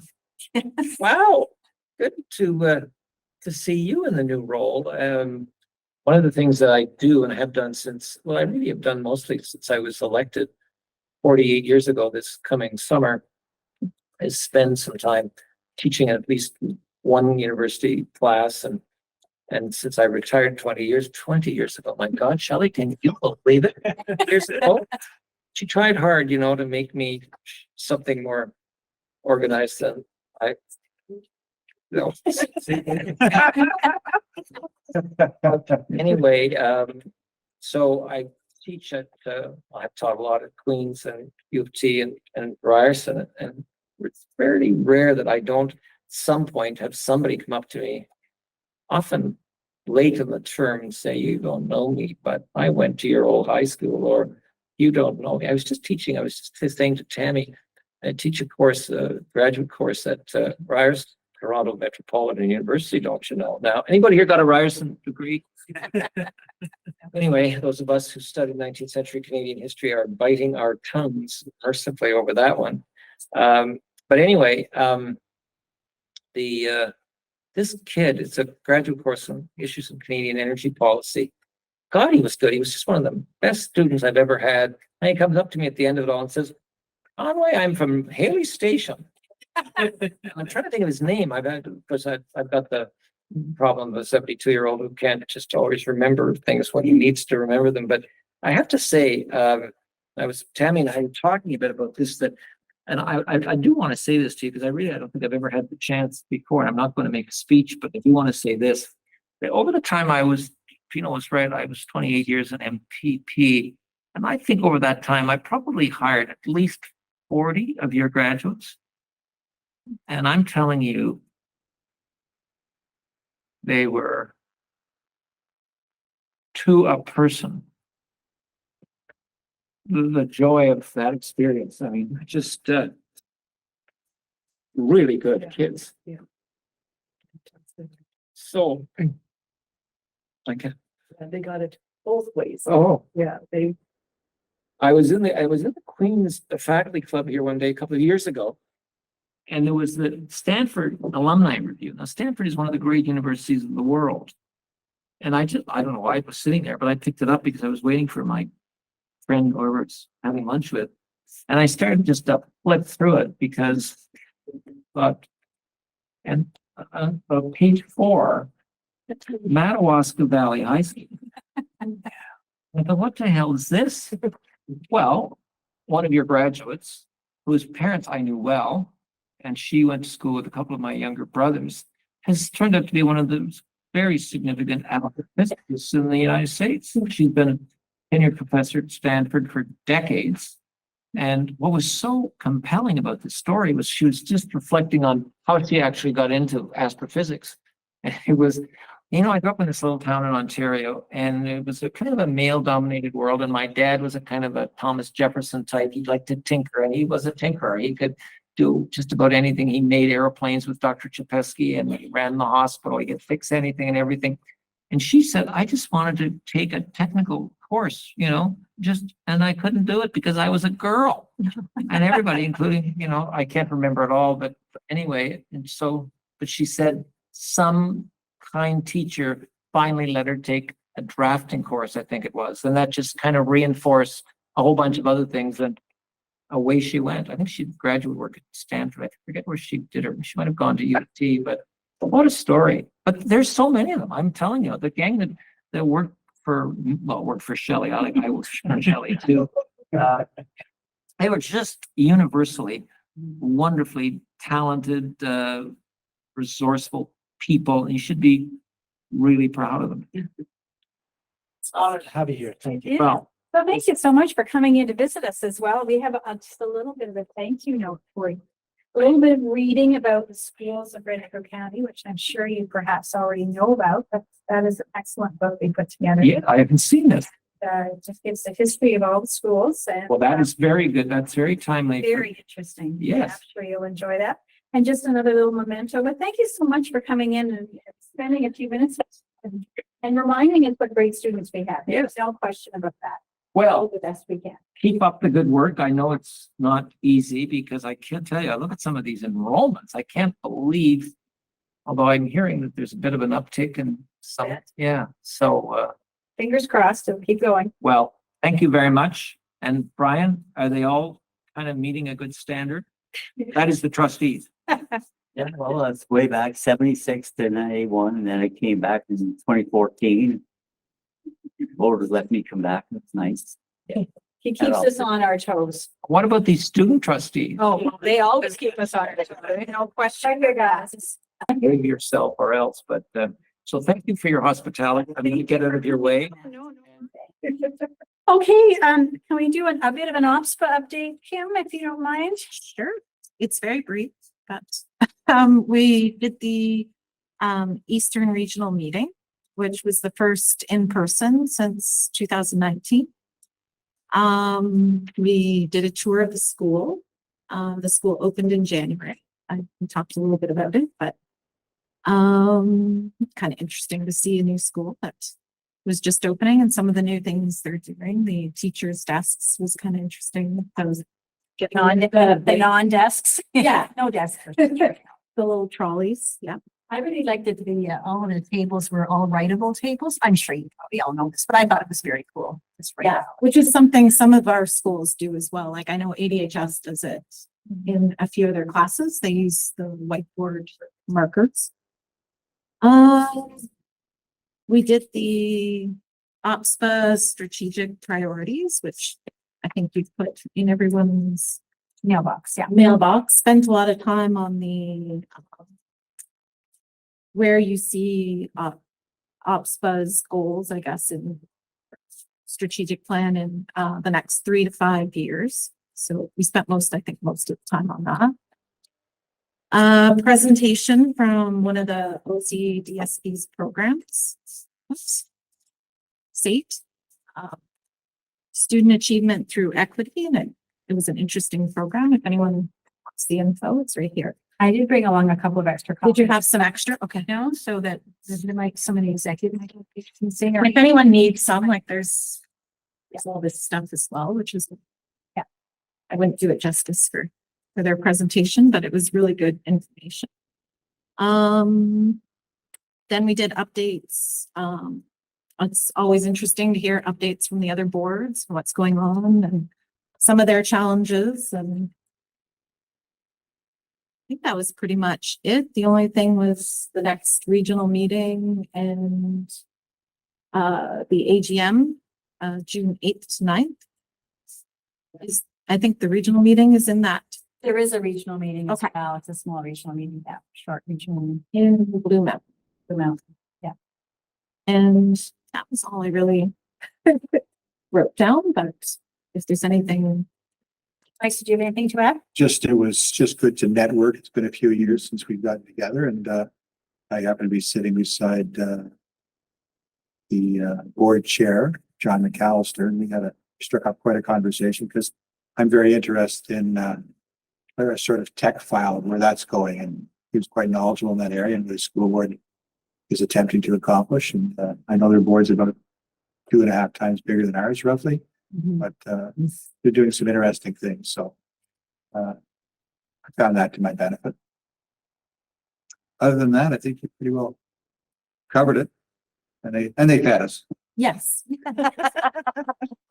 And we did wrap up a bit early because the weather, as you may recall, on Saturday. Yes. So we had people from Kingston and Belleville and Cornwall, and We could see the snow falling from the big beautiful windows they have.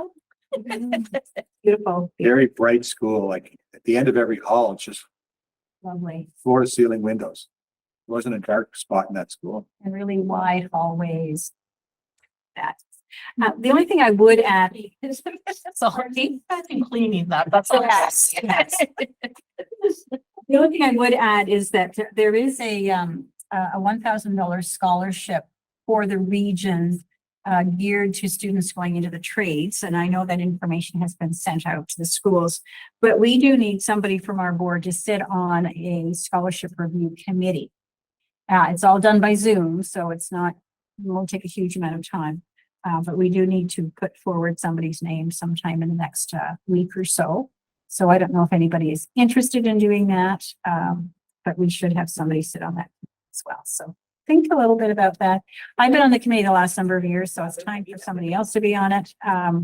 We usually only get maybe 8 or 10 applications from the whole region. It's not a huge number, But you do have to obviously read through the applications and we do have a bit of a rubric to help kind of do some scoring on it.